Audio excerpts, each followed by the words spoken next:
Hello there, everybody, and welcome to the NLC Division 2. It is a lovely summer day. You know what that means? Perfect time to stay home and play League of Legends, watch League of Legends, anything League of Legends. I am Brackish Brit. I'm joined by the Lumini, my best bud, Black Bloxer, all the bees. How you doing, Max? I'm good, although it is wet and miserable in London at the moment, so I don't quite think that the summer vibes have transferred over here, unfortunately. Yeah, there we Real go. issue? There we go. Exactly. It has been a little bit miserable today, but like you said, perfect time to stay in. Sunny, rainy, League of Legends reigns supreme, and we've got 4 amazing games today, right? Oh yes, and it's so good to be back on Div 2. I kind of missed you guys. Mm. Like, haven't had a chance to be on this split. Work's been horrible. But we've got some fantastic games lined on up for you today. So hopefully we shall all be sated come the end of today's stream. Have you got any highlights that we want to look forward to?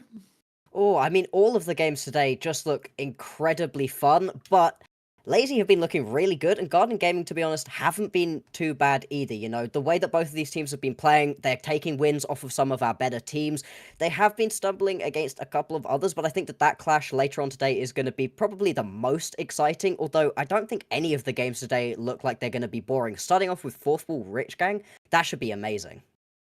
Absolutely. Fourth Wall, obviously, they're a little bit behind in terms of games played to the rest of the pack as well. So we're yet to fully understand where they're at. But with the roster that we're seeing from them, Bash, Vantage, they've been in the scene a while, and Vardags, an OG who's been playing in the competitive scene. He was in the EULCS in 2014. Yeah. They've been around for a seriously long time. I mean, there are tons of names on both of these rosters that you've been seeing for ages. Really high-level players who are sort of scraping the edges of Div 1 pretty consistently, and you can really tell from the way that both of these teams are playing. So this first game of the day should be super exciting. I don't think there's a bad matchup sort of across the board for both of these teams. Yeah, I'm kind of interested to see how Unique do in our last game of the day. It's the one that you might look at it and be like, this is probably the least competitive, because 42, they've been very solid in their wins, but they've been a bit mixed in their losses. But Unique, I really need to see how they kind of clap back after they lost to Garden Gaming earlier. Yeah, exactly. Unique, they looked like easily our best squad. I mean, the way that they were playing was just incredibly strong. All of those members were just sort of, it was working like a well-tuned machine. It didn't look like a squad that was going to lose any, and then all of a sudden they stumble. Now they've got a matchup against 42 who can pull just crazy things out. So that should be really fascinating. Obviously, that's the last one of the day, though, and it looks like we're going to be jumping right on into our first one. Yeah, Fourth Wall versus Rich Gang, as you said. Eyes on the mid lane for me. Wantage especially, with his just massive love of assassins, has been a pleasure to watch thus far. Kurosh has also had some fantastic performances, although he's stuck more to mages for the most part. So I'm interested to see how that pans out, and especially if Fourth Wall can get Wantage rolling.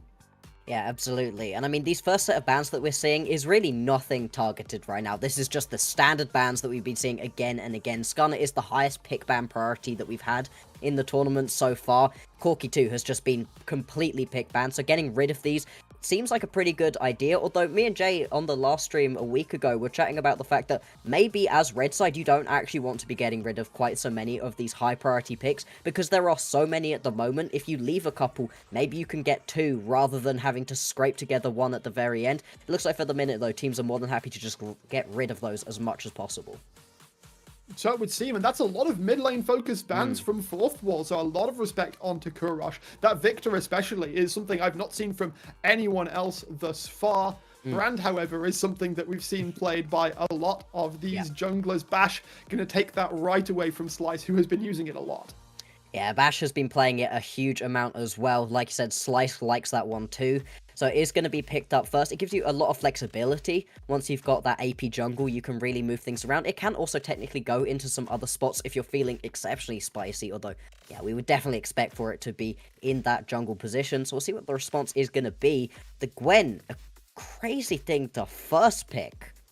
Okay, and we're also going to be moving away from those hyper-scaling ADCs, because that's what we've been seeing a lot more of recently. The Aphelios, the Jinx, although the Jinx had some pretty bad days last week, so maybe teams will be moving away from that. But instead, that Ezreal is going to be a very big change of pace, and I like it. If you can pair it up with something that could just leave it, abandon it in lane, and go roam around, you can really counter a Brand pretty easily, because he can get quite low on some of his clears. Absolutely. And we have also seen a bit of the apotheosis of Ezreal coming out recently as well. A lot of players have really been able to show off their individual mechanics on that champion and have great performances. Vardag's, though, going to be sticking more towards the Jhin here. Does do a lot of damage, and we've got Ezreal being pretty darn squishy, especially if you can get that right click onto him.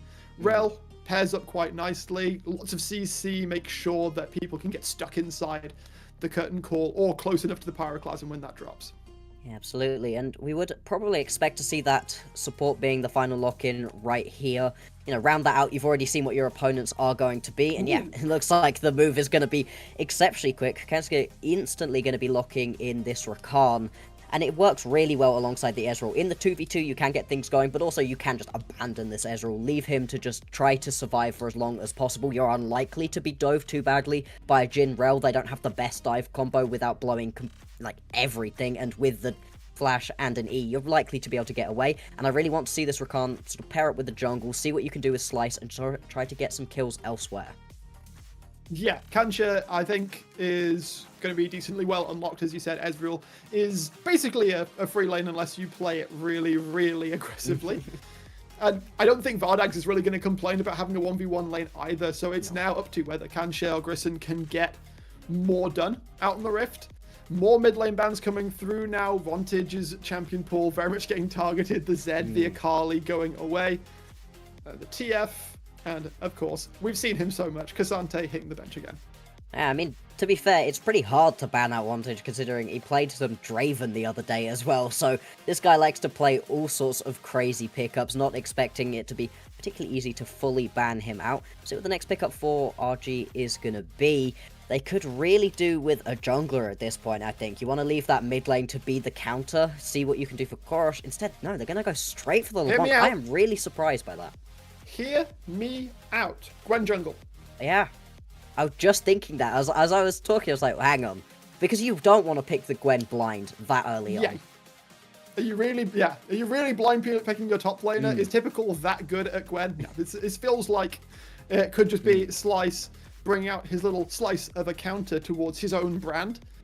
See how Fourth will want to round out their composition. I'm certainly not a fan. I certainly am a fan of the Galio. It's a bit of a divergence, though, from the assassins that we see Vantage loving. But combine that with Grissom's Engage, put a Hero's Entrance on top of that. That is a heck of a lot of CC, especially since you've got a taunt ready to go straight after. Yeah, absolutely. And we'll see what this final one is going to be. Looks like the Jax hover. I wouldn't mind the Jax. It gives you a lot of jump engage. It stops a lot of what a Gwen wants to do if you do end up with the Gwen in your lane, even if it comes through from a gank rather than it being your lane opponent.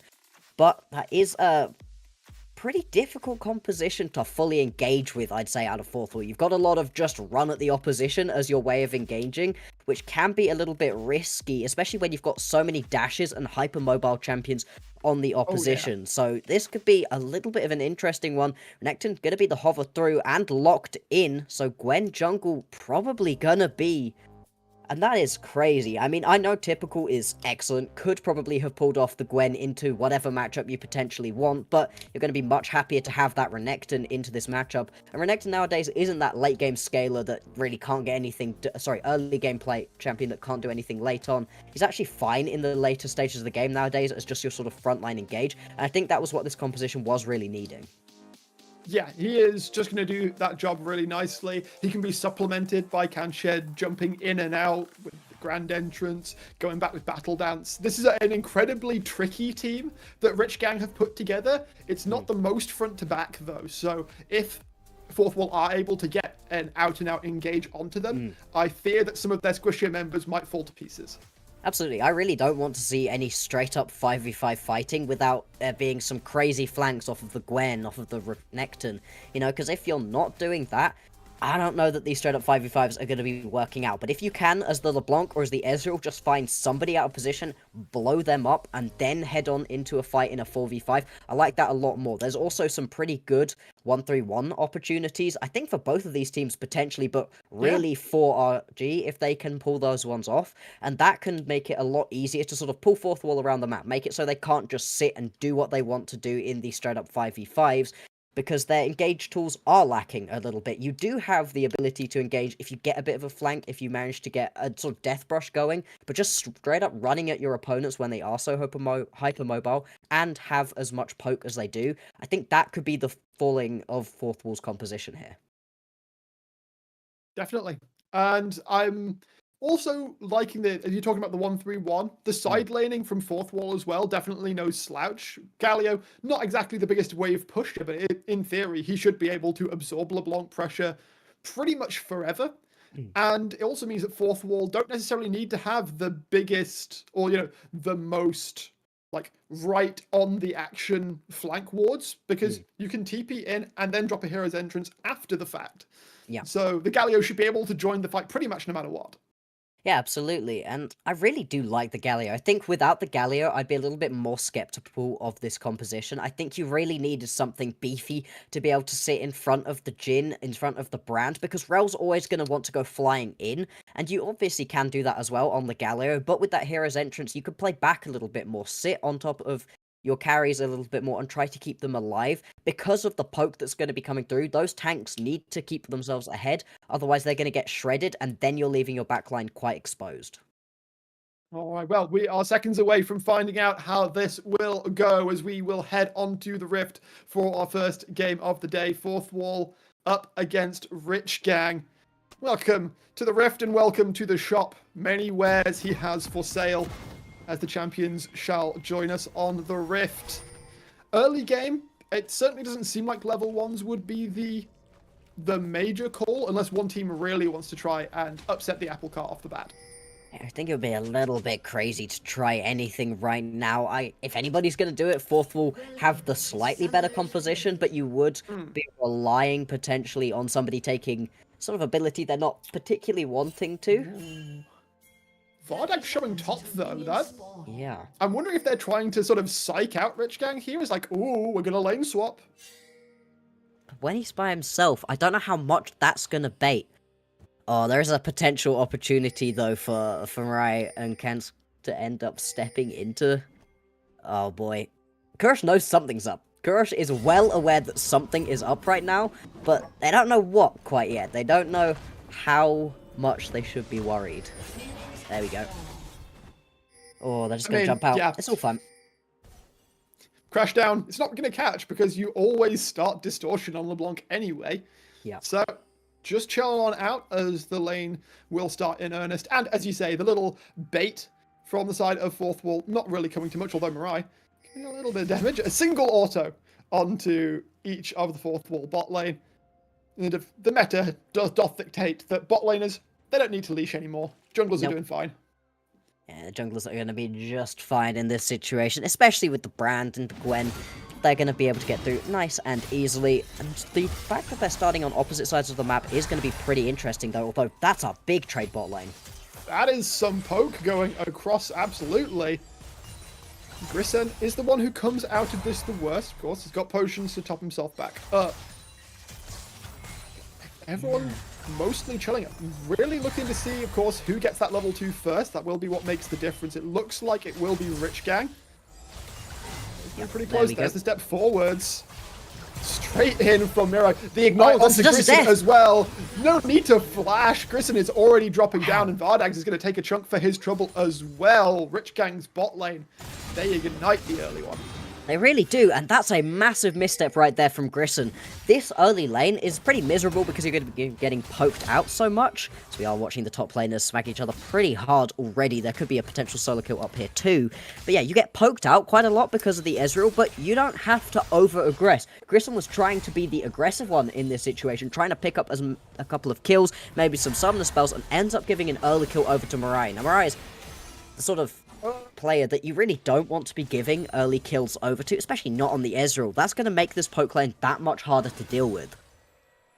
Definitely. Wantage, of course, is going to become a very tanky boy, but right now is going to have to kind of respect that damage Karash will be putting on down in the early stages.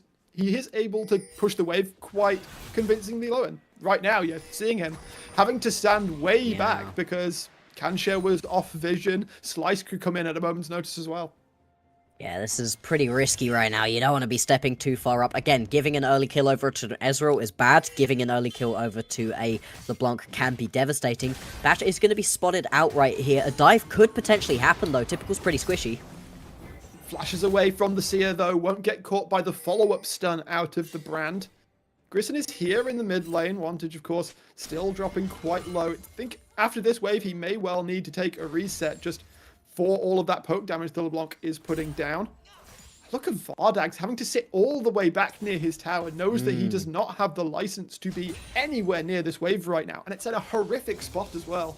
Really is. This was a massive, massive misplay that we're seeing the ramifications of at this point, but I don't think we're going to stop feeling them for a while, at least not until these junglers try to get involved. You can see Bash is on the way down here, so could potentially try to be relieving a little bit of pressure. I'd have to imagine, though, right now Mirai just trying to push in this wave, heading back to base relatively soon. Gonna have, you know, 500 gold or so already. If you want to keep up the pressure in this lane, you could potentially look to push this one through and head back. But with Bash in the area, you know, an overpush could be a bit risky. If the jungler was down here, I think maybe a dive, but I don't really know that you want to, as Rakan and Ezreal right now, dive onto a rel. I think that sounds like a pretty bad idea. That sounds like a recipe for disaster, especially since Slice is nowhere near, as you say. Bash will get spotted out now, taking his chickens, so good vision, good tracking from the side of Rich Gang, being aware of where the Brand is. Rich Gang are just going to keep beating away towards this turret. One plate has already gone down. They can definitely look for more. And with this Briar that they and Kurosh have, means that Slice should be able to waltz on in and grab that first set of grabs. Indeed, it is going to be a trade back and forth right here. Slice straight on to this dragon. It's only a Chemtech, not going to be the best one to get individually, but the dragon priority can be pretty huge. I've seen a lot of teams full commit over to the grubs recently, and they do give you a lot at the moment, but I don't know that you want to full commit right now. Bash, though, potentially looking for another gank here onto Typical. Isn't spotted out this time around, but Typical still playing pretty respectfully quite far back. And Edinburgh stepping up. I mean, Typical, I think, just smells that something isn't quite right here. I did misspeak earlier. Thank you for correcting me. Drake will go across to Rich Gang. That does mean that the Season 14 trade for Grubs might well come through. Obviously, Edinburgh is the one with the push right now due to that respect that had to be shown. And Wantage, I mean, he's definitely taking the bad side of these trades right now, but hasn't got that much MR just yet. Has got the Barmies, so he can push out waves very, very well. Big trade happening towards the bot side. Ignite was dropped onto Mirai here. Vardags is a little bit low on mana. Grisson's a bit low on health. I don't know if they can get anything more out of this. I'd have to still prefer the position right here that Mirai and Kanska are in, because they have the pressure right now. They can poke out from much further. Obviously, Jin's poke isn't terrible, but I am definitely preferring what Mirai is able to do right now. And with the slight item advantage too, it's just constantly applying this pressure, making it really difficult for Vardags and Grissom to actually get anything done. The CS gap isn't here, so it is just the kill gap that we've got in terms of the gold. It is a good job so far of Vardags to be able to pick up as much of this CS as possible. As top lane going again. Big fight happening. Typical has been able to get back to his turrets though. Slice will show his face towards the top side, is spotted out on that ward in the tri-brush. Bash, you need to respect it though. Stuns coming through, Pyroclasm as well. Stun dropping, Slice going low but surviving thanks to that health regen, and Bash is going to drop as well. 2 more kills for Rich Gang in the top lane. Bash, you knew he was there. Yeah, I think underestimating the amount of damage that a Gwen does early on. I mean, obviously she scales great, but at this point, with a Blasting Wand already completed, yeah, she hurts so bad. That needlework doing absolute work. And anybody tried with the stuns to just keep this Gwen locked down, but it doesn't quite work out. It wasn't even Gwen as immune that was able to pick that kill up. It was just outplays, although Typical getting super low here. Needs to get the healing slices here. Furry will get the trade down, but Slice is here. And he'll take a slice out of the Jax, trading on back. And that's a massive wave. No TP for Edinburgh as well. Typical's laughing. Yeah, this works absolutely fine for him right now. Already up by about 20 CS, and that gap is not going to be closing. It's not like Eddie Burry is going to get back for this wave at all. And as you highlighted, Typical more than happy with that one. Slice also picking up another kill, 2-0-1 right now. Sitting pretty in terms of items as well, and is just making this Gwen jungle work. We were questioning the first pick Gwen, but when it's in the jungle, when you're able to play a little bit of a bait and switch like they were here, it seems to have just worked out so well, and it is working out in this battle for the AP junglers. And then Slice, clearly very comfortable on the brand and clearly very comfortable playing against the brand. Comfortable enough to lock in that Gwen straight away, and it is definitely paying off right now. Obviously, you're not going to farm as fast as the brand, but in these skirmishes that we have seen so far, she has definitely had plenty to say about that. Rich Gang, they hold a 2k advantage before the 10-minute mark. They really do. It's just a huge gap right now. And in terms of scaling, both of these compositions have some pretty good bits that don't scale so good. Another fight for the top laners. Typical's just dead. Back and forth. One last auto would do it. Typical tries to flash into the brush, but it is not going to work out for him. Edebury is able to redeem himself. We'll be able to drop that wave into the tower as well. Typical's TP has just come back up, but I think it is a long enough death timer that that wave should be considered lost. Wave's going to go over as well as a turret plate. That does a huge amount for Eddie Burry to get back into this game. Really needed that solo kill, and that's a pretty big misplay right there out of Typical. Was in a massive advantage, like we said, but just got a little bit too aggressive, feeling himself a bit too much. Typical trying to hunt out Eddie Burry is going to be able to stop this back. Without the flash, isn't going to be able to pick up that kill, but still delaying the base is going to be huge. Eddie Burry is way too low to be able to stick around, and so this should be a little bit of a trade back. Typical get a tower plate, maybe push this wave under at least, and get a little bit of priority for his jungler if they want to go towards the grubs and even those up 3 for 3. True shot barrage delaying the back out from Grissom there as well. Bash is trying to make his way in, level 8 on the brand. Kancha and Mirai are aware of what's going on. Curtain call will come through as well, but Kancha is just kind of laughing as they walk on out. The last shot will not even connect. This is a rough situation for the fourth wall bot lane. Vantage, again, has yet to come into his own. He's able to push out the waves pretty well, but Kurosh is punishing him for it every single time he steps up. Vardax might be in a little bit of trouble here, actually. Slice currently in the bot side. I think he is on the Drake, so any dive might be a little delayed. Just on spawn, yeah. Yeah, not going to be able to go for that one. So, Drake heading straight on over. RG being able to pick up a second one would be pretty huge. We do have some pretty good ones left available. We'll see what the soul is going to be. So you can see Kurosh, Kensuke, they're going to sit around in this mid lane, potentially try to push on over and get Bash off of these grubs. Is going for the 6 grubs power spike. Looks like they're going to be able to pick this one up nice and easily as well, although Kurosh is going to take a stun, but there's the Magnet Storm. The follow-up could be good here. Kancha tanking the worst of it. Grissom is the one dropping low. Wanted rather, that drops first. Grissom is able to trade one back, but look who's here again. Slice, after taking that second Drake, shows up to the fight and will make sure the Rich Gang maintain their advantage. Typical now jumping for Edebury as well. Bash has to flash, will give up his Gromp for his trouble as well. There's some good trade back here from fourth wall, but Rich Gang, they're still running the Rift. Yeah, they've got 6 grubs and not a whole lot else. A good bit of a gold lead as well, about 2,000. Edebury is going to at least survive the last ticks of the Dominus, but that fight where you have both Mirai and Slice show up just makes it basically impossible to actually play that one out. The amount of damage that these two champions can do at the moment is huge. We do now also have that Trinity Force completed onto Mirai, so they're hitting like an absolute truck at this point. And just really showing what this Ezreal can do at the moment. It's interesting to have moved away from those hyperscalers almost immediately within just 1 week, but they really did not look that great before. Is Edebury going to get dove?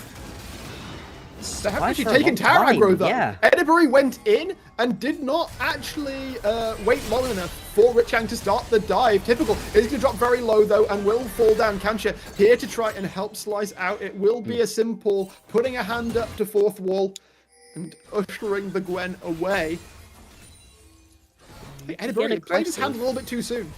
Yeah, went a little bit early on, was kind of expecting them to hit him, which, you know, makes sense. but just use that counter stance at the wrong time. Still, it baits them in long enough for you to be able to pick up a kill for your team. Slice is threatening right now, and Eddiebury is not particularly strong compared to this Gwen. Just going to keep an eye on those health bars. We are going to watch another push through the mid lane right here. It looks like Mirai is just trying to absorb as many turret plates as they can. Is that the needle work? It's just so free. Slice gets to pick up a rampage. Already with the Nash's Tooth, people, they disrespect the Gwen. Oh, she's a late game champion. Not when she gets 3 kills early, she isn't.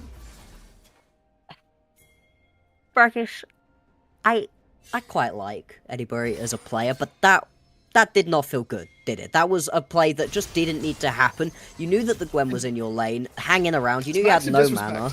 Yeah, you're just disrespecting the jungler right here. But surely, as a top laner, you know the matchup between a Jax and a Gwen pretty well. That's not an uncommon matchup to be seeing. However, we are going to get a potential dive here onto Typical. 3 members chasing them down. Hopefully for them, it will not be a dive, I think. Typical is going to be able to try and get most of his dashes through. But against that much CC, there's really not much that can be done. His flash not quite coming back up in time to help. Vardag's going to be able to sit under the tower a little bit, although Mirai just going to walk up, body him out, forces the flash as Kancha goes forward.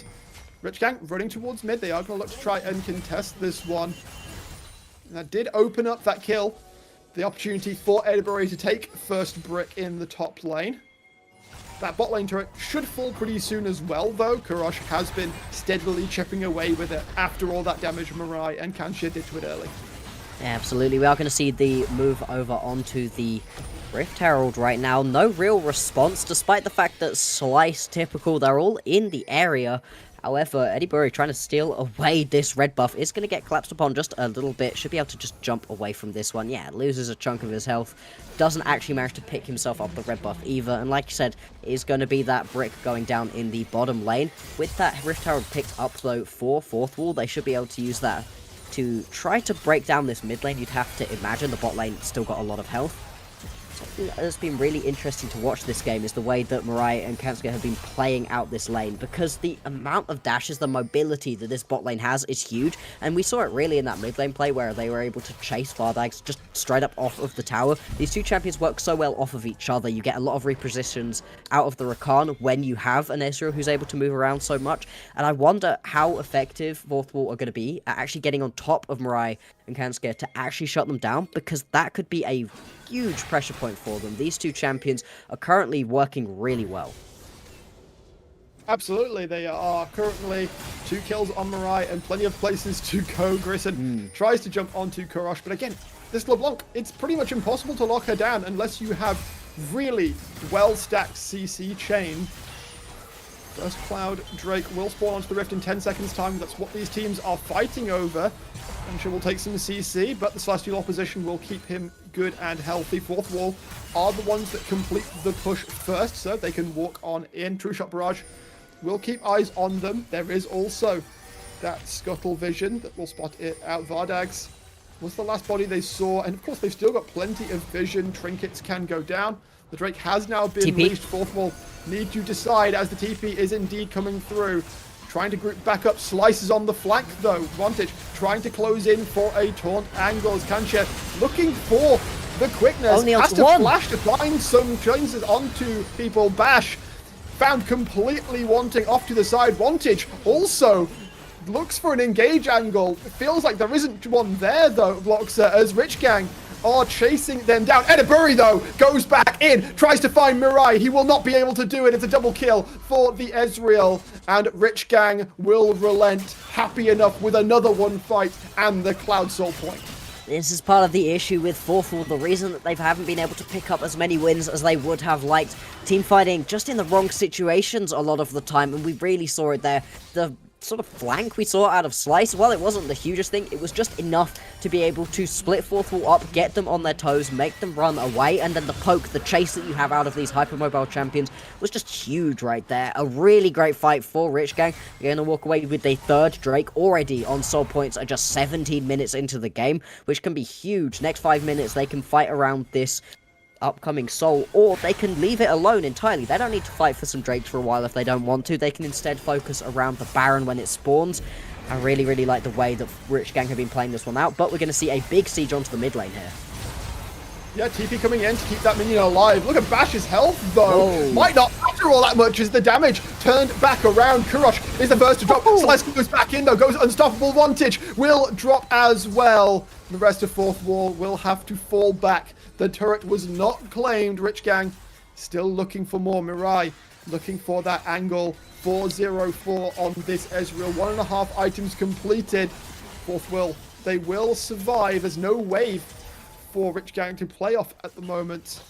That does mean they can steal more camps, they can steal more gold, they can apply more pressure, make it harder and harder for Fourth Wall to walk into their side of the rift. I feel like we finally got to see what Fourth Wall are actually trying to do with this composition. We finally got to see the sort of combo right there between the counter-strike, a bit, between the W out of the Galio, and then you slap the Brando on top of it. That's what this composition is trying to do. But the second that goes down and Vardags is like, oh, perfect. Curtain call, let's go. I'm shooting fish in a barrel. Immediately Slice steps forwards, pops the needlework, and you're just able to turn. Of course, part of that is because of the amount of gold that you have in your back pockets right now as Rich Gang, but the other bit of that is because Fourth Wall doesn't have some long range engage, you're basically all engaging right on top of each other, and Vardags was not sat back in the backline. He was right there, super easy to get on top of by Slice, and it just meant that team fight went wrong pretty much the second that it started. Sure, you get a couple of kills, but you're just giving more and more gold over to Rich Gang, like you said. It's interesting as well. We said that obviously we liked the Galio, bit tanky. Bash right to court. Hero's entrance coming through. Last little bit of damage will drop him down. Vardags walks in to try and help, but he's going to drop as well. Wantage falls also. Grisson's got no way out. Edaburi being chased off the rift. Already a double for Mirai. The Ezreal will not look for more. Typical is still pushing the bottom lane. If they wanted to, they could look for the Baron in 10 seconds time, but of course death time is not long enough yet, perhaps, as they actually still will continue looking for their it. way up. Edaburi has no TP. Yeah, is now forced down towards the bottom side to respond to Typical. Does stop that tower from going down, but is going to lose out onto the Baron. Really unfortunate play right there for Fourth Wall. The only reason they haven't already lost the Baron is because it wasn't up. This is a little bit of a domination right here from Rich Gang, and another engage out of Fourth Wall that takes them too far forwards, out of position, and nobody is tanky enough. I think I made a sort of gentle allude to it earlier on, but probably should have pushed the point a little bit more. If the tanks of the Rel and the Galio fall behind in this game, they're just gonna not have a composition that works at all, and the tanks fell behind a little bit and the composition just doesn't work. You need to have that engage that can actually just run at the opposition and into a poke composition. The second you fall, yeah, this is what happens. Kurosh might not realize what he's gotten himself into. Stunned up, locked up. There should be no way out. The explosion for the passive will take it down, but Slice wants a slice of this. He's feeling real confident. True shot barrage coming forward. He's already knocked down one as Bash drops. Kanshin Mirai now looking to come in as Vardags has been caught up in the river. The chase down will not come through as Vardags will flash away, but they still smell blood. Edaburi is low. Vardags is able to wander away. Kurosh drops. It will be traded for Bash. Fourth Wall pick up a tower as well. But still, again, all of these plays, that was Fourth Wall initiated, but it certainly, as soon as Kurosh went down, Slice knew what he wanted and he was going to get it. Really knew. We're going to see another engage down in the bottom side again. Good stun. Just doesn't work out. TP going to come through as well. And Prison, Vantage, they just need to run away here. Mirai comes over the wall as well. Bash is going to come and try and help out, but I think it's too little, too late as the tier 2 turret will drop. The last piece of standing gold now outside of Fourth Wall's base is in the top lane, and Typical has very much had the advantage of that matchup for most of this game. Yeah, other than giving over one unfortunate solo kill, being said, did take a turret shot or two there. That wasn't ideal. The thing is, the Jax is ulted. There's the Dominus now brought in late. There's the flash forwards. Typical will take it down. Montage does not manage to get him into tower range. He's going to put a decent amount of damage down, but he is a pure tank. You're just not doing enough. The LeBlanc clone is going to be able to get Typical out. No such luck for himself, though, as Vardags will be able to pick up one and trade. Yeah, but that is going to be traded over for a Drake. You lose yourself a member, you end up picking up a kill and lose the soul. I think Cloud Soul is also pretty perfect right here for RG. They're looking to move around the map so much, so many champions that absolutely love a little bit of extra movement speed right now, and it just makes it that much more miserable at Fourth Wall to try to get yourself over to plays, because it feels like Rich Gang are just getting to these plays faster with more members, and then they also have that gold advantage, can smack them with their wallets afterwards too. 2 items completed across the board right here for all of the carries on RG, whereas you're just about scraping together a second item for a couple of your members as Fourth Wall, but they are nowhere nearby. I mean, 7-0-8 right now for Slice. Oh, yeah. Slice has had an absolute monster of a game right now. Only 3 of the takedowns Rich Gang has picked up, Slice has not been a part of. Neither is Mirai, Doing to an be amazing fair. job. Doing an amazing job on the Gwen. About the Cloud Soul, yeah, absolutely perfect for what Rich Gang wants to do. I did want to wax poetic a little bit, because like the element of air, I feel like Cloud Soul is discarded, a bit intangible in its benefits to some. Wow. Gosh. My gosh. Vardags dropping. Wait, you got Dropping. That's Mirai. We'll snipe him with the true shot barrage. Oh, Mirai is having Cloud. a game right now. They're both having a fantastic performance, and I was looking at Kurosh at the start of this game. The LeBlanc has definitely done some work, but it has absolutely been Jungle and AD Carry that have been the real beneficiaries of this composition. Fourth Wall still yet to find the engage that they have been begging for, searching for all game long.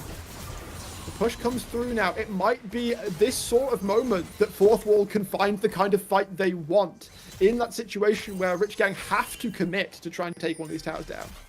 Absolutely, and tricky time to try to talk about it as we see this much of a push coming through. I think people are going to begin to back off, and I would actually like to put a little bit of love onto Kurosh right here. This composition really doesn't work without the LeBlanc being annoying. Sure, you'd love your LeBlanc to just be one-shotting everybody that she sees. That's the ideal. But without Kurosh, you're not able to have that constant pressure in the bot lane that's drawing somebody over. Eddie Burry joins more of these team fights that we saw around the top side. Without Kurosh just pulling somebody away into the mid lane, as we just saw, you're not able to push as effectively into the top side. This LeBlanc is so critical for just dragging everybody around the map. It makes the 1-3-1 work. And so even though Kurosh does not have the most impressive KDA, hasn't gotten the kills like you would love your LeBlanc to, has been just crucial to making this RG composition work the way that it does. And I think hats off to whoever drafted this comp, because I really love the way that all of these bits are playing off of each other.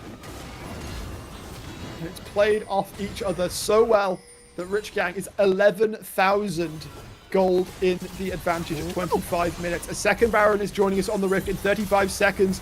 Who knows if they'll even look to take this one, as Fourth Wall again being muscled back towards their base. Grissom looking for the engage, not able to find Mirai hits, mostly the tankier members. Typical tanking up all of this damage. Slice has Edinburgh towards the side. Typical takes down Bash, and Fourth Wall again put to the sword, to the scissors of Slice, as the Gwen will go forwards. It's a double kill. Vardags left all alone in his base. A triple for Slice, and Rich Gang will take it down. 26.5 minutes. When it started raining, it started pouring, and they will take their 4th win, sticking near to the top side of the table. Yeah, definitely feeling a little bit rainy right now for Fourth Wall. That was complete domination from basically the very start to the very finish. And I gotta be honest, it all started in the bottom lane, right? A little bit of over-aggression, which gives an Ezreal a kill. And from that moment on, it never actually felt like Fourth Wall were in this game fully. They never got themselves back into this one. Then topside goes wrong, and then mid lane just is constantly getting poked out. There were no winning lanes. And even the lanes that looked like they could have done better for themselves, potentially the Jax, potentially the Jhin down in the bottom side, individual misplays from a couple of these players meant that there was just sort of nothing you could do. The brand was just relegated to the farm realm, which brand doesn't hate, but then you have to rejoin with your other team members in a good position. They just weren't, and the composition just couldn't get going. And from that point on, there were a couple of bright moments, good picks, good attempts of plays. But as you said, the tanks fell behind, and it meant that the front line was not really there for Bash and Vardags to play behind.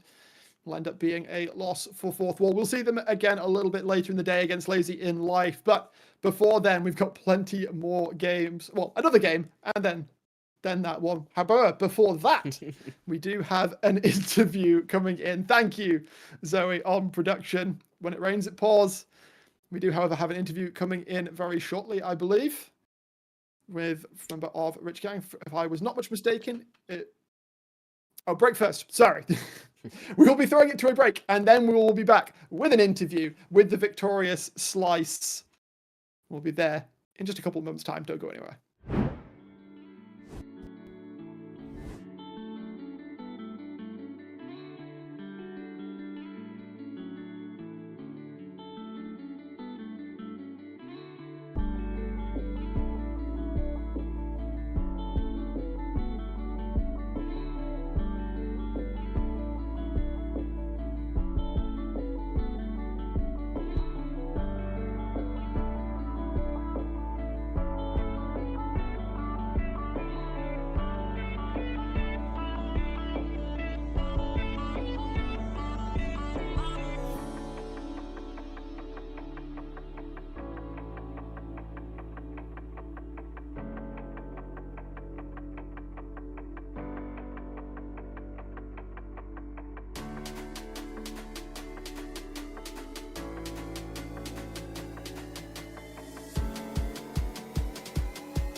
Welcome back, everybody, as we are joined by Slice after that amazing Gwen performance. Slice, I've just got to ask at the bat, that was a really quick lock after you saw the brand. Is she that good? I mean, in my hands, she is, which we saw. It's like, I know Bash, and I saw that he picked Brand a couple of games. So it's like, I went into Google and searched brand counters for jungle, and the first thing that pops up is Gwen, and I'm like, that's so true. She's so broken. And I'm like, we bait them into picking brand, and we pick Gwen, and we just win the game, which we did. We love some good prep. Yeah, seems to have worked out brilliantly for you. Obviously, you had an absolutely monster game, didn't die a single time. Neither did your ADC, though. What was it like sitting in the jungle, having a good time, and then seeing your bot lane were just crushing it individually? What was that doing for the sort of morale of the team and for your pathing as well? I mean, it just made everything easier if I can just farm in peace and do everything I want to without being contested. It just makes the game so much calmer and easier to take over. Mm-hmm. And then once you got sort of out of those laning phases and then into the team fights, what are the comms like for you guys? Who is it actually calling all the shots? And what were you looking at? Was there somebody you were specifically trying to get in these fights? How were those looking? I mean, it's like we pre-call like how we want to fight, I guess. So it's like everyone gets assigned a role or something you could said, and then we just like know how to play it. So we're just I mean, I think the draft is just that didn't even matter. I think the draft is just ours is so much better. So we're just out to win anyways. But yeah, it wasn't too much of calling like that. That's interesting to know. So with that win, obviously, that's your second to last game in the first round robin wrapped up. Last one's up against Chaos on next Thursday. How are you feeling about that? How are you expecting to sit once the first round robin is all said and done? I mean, I think we solved like most of the issues we had in the when we after we lost those 2 games. So I think like right now we're just looking to continue the win streak and go playoffs and promote to Div 1. Great So to hear. we're pretty calm about it. Pretty calm in the Rich Gang camp. That is great to know. I'm sure your fans will all be very much happy to hear that. Thank you so much, Slice. Any more words for shout outs to the fans before you head off? No, I just have to say, Bash, it's soon time for you to win against me. Thank you, guys. Thanks very much, Slice, for the interview. With that, we are going to throw it to another break before we come on back for game number 2. Lazy in Life going up against Garden Gaming. Should be another fantastic matchup. We'll see you in a few minutes for that.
welcome back. We are just about getting ready for our second game of the day. Lazy and Life versus Garden Gaming, both teams that have been sat near the top side of our standings for a fair old while. And of course, Garden Gaming coming in on a big high after they took down Unique yesterday.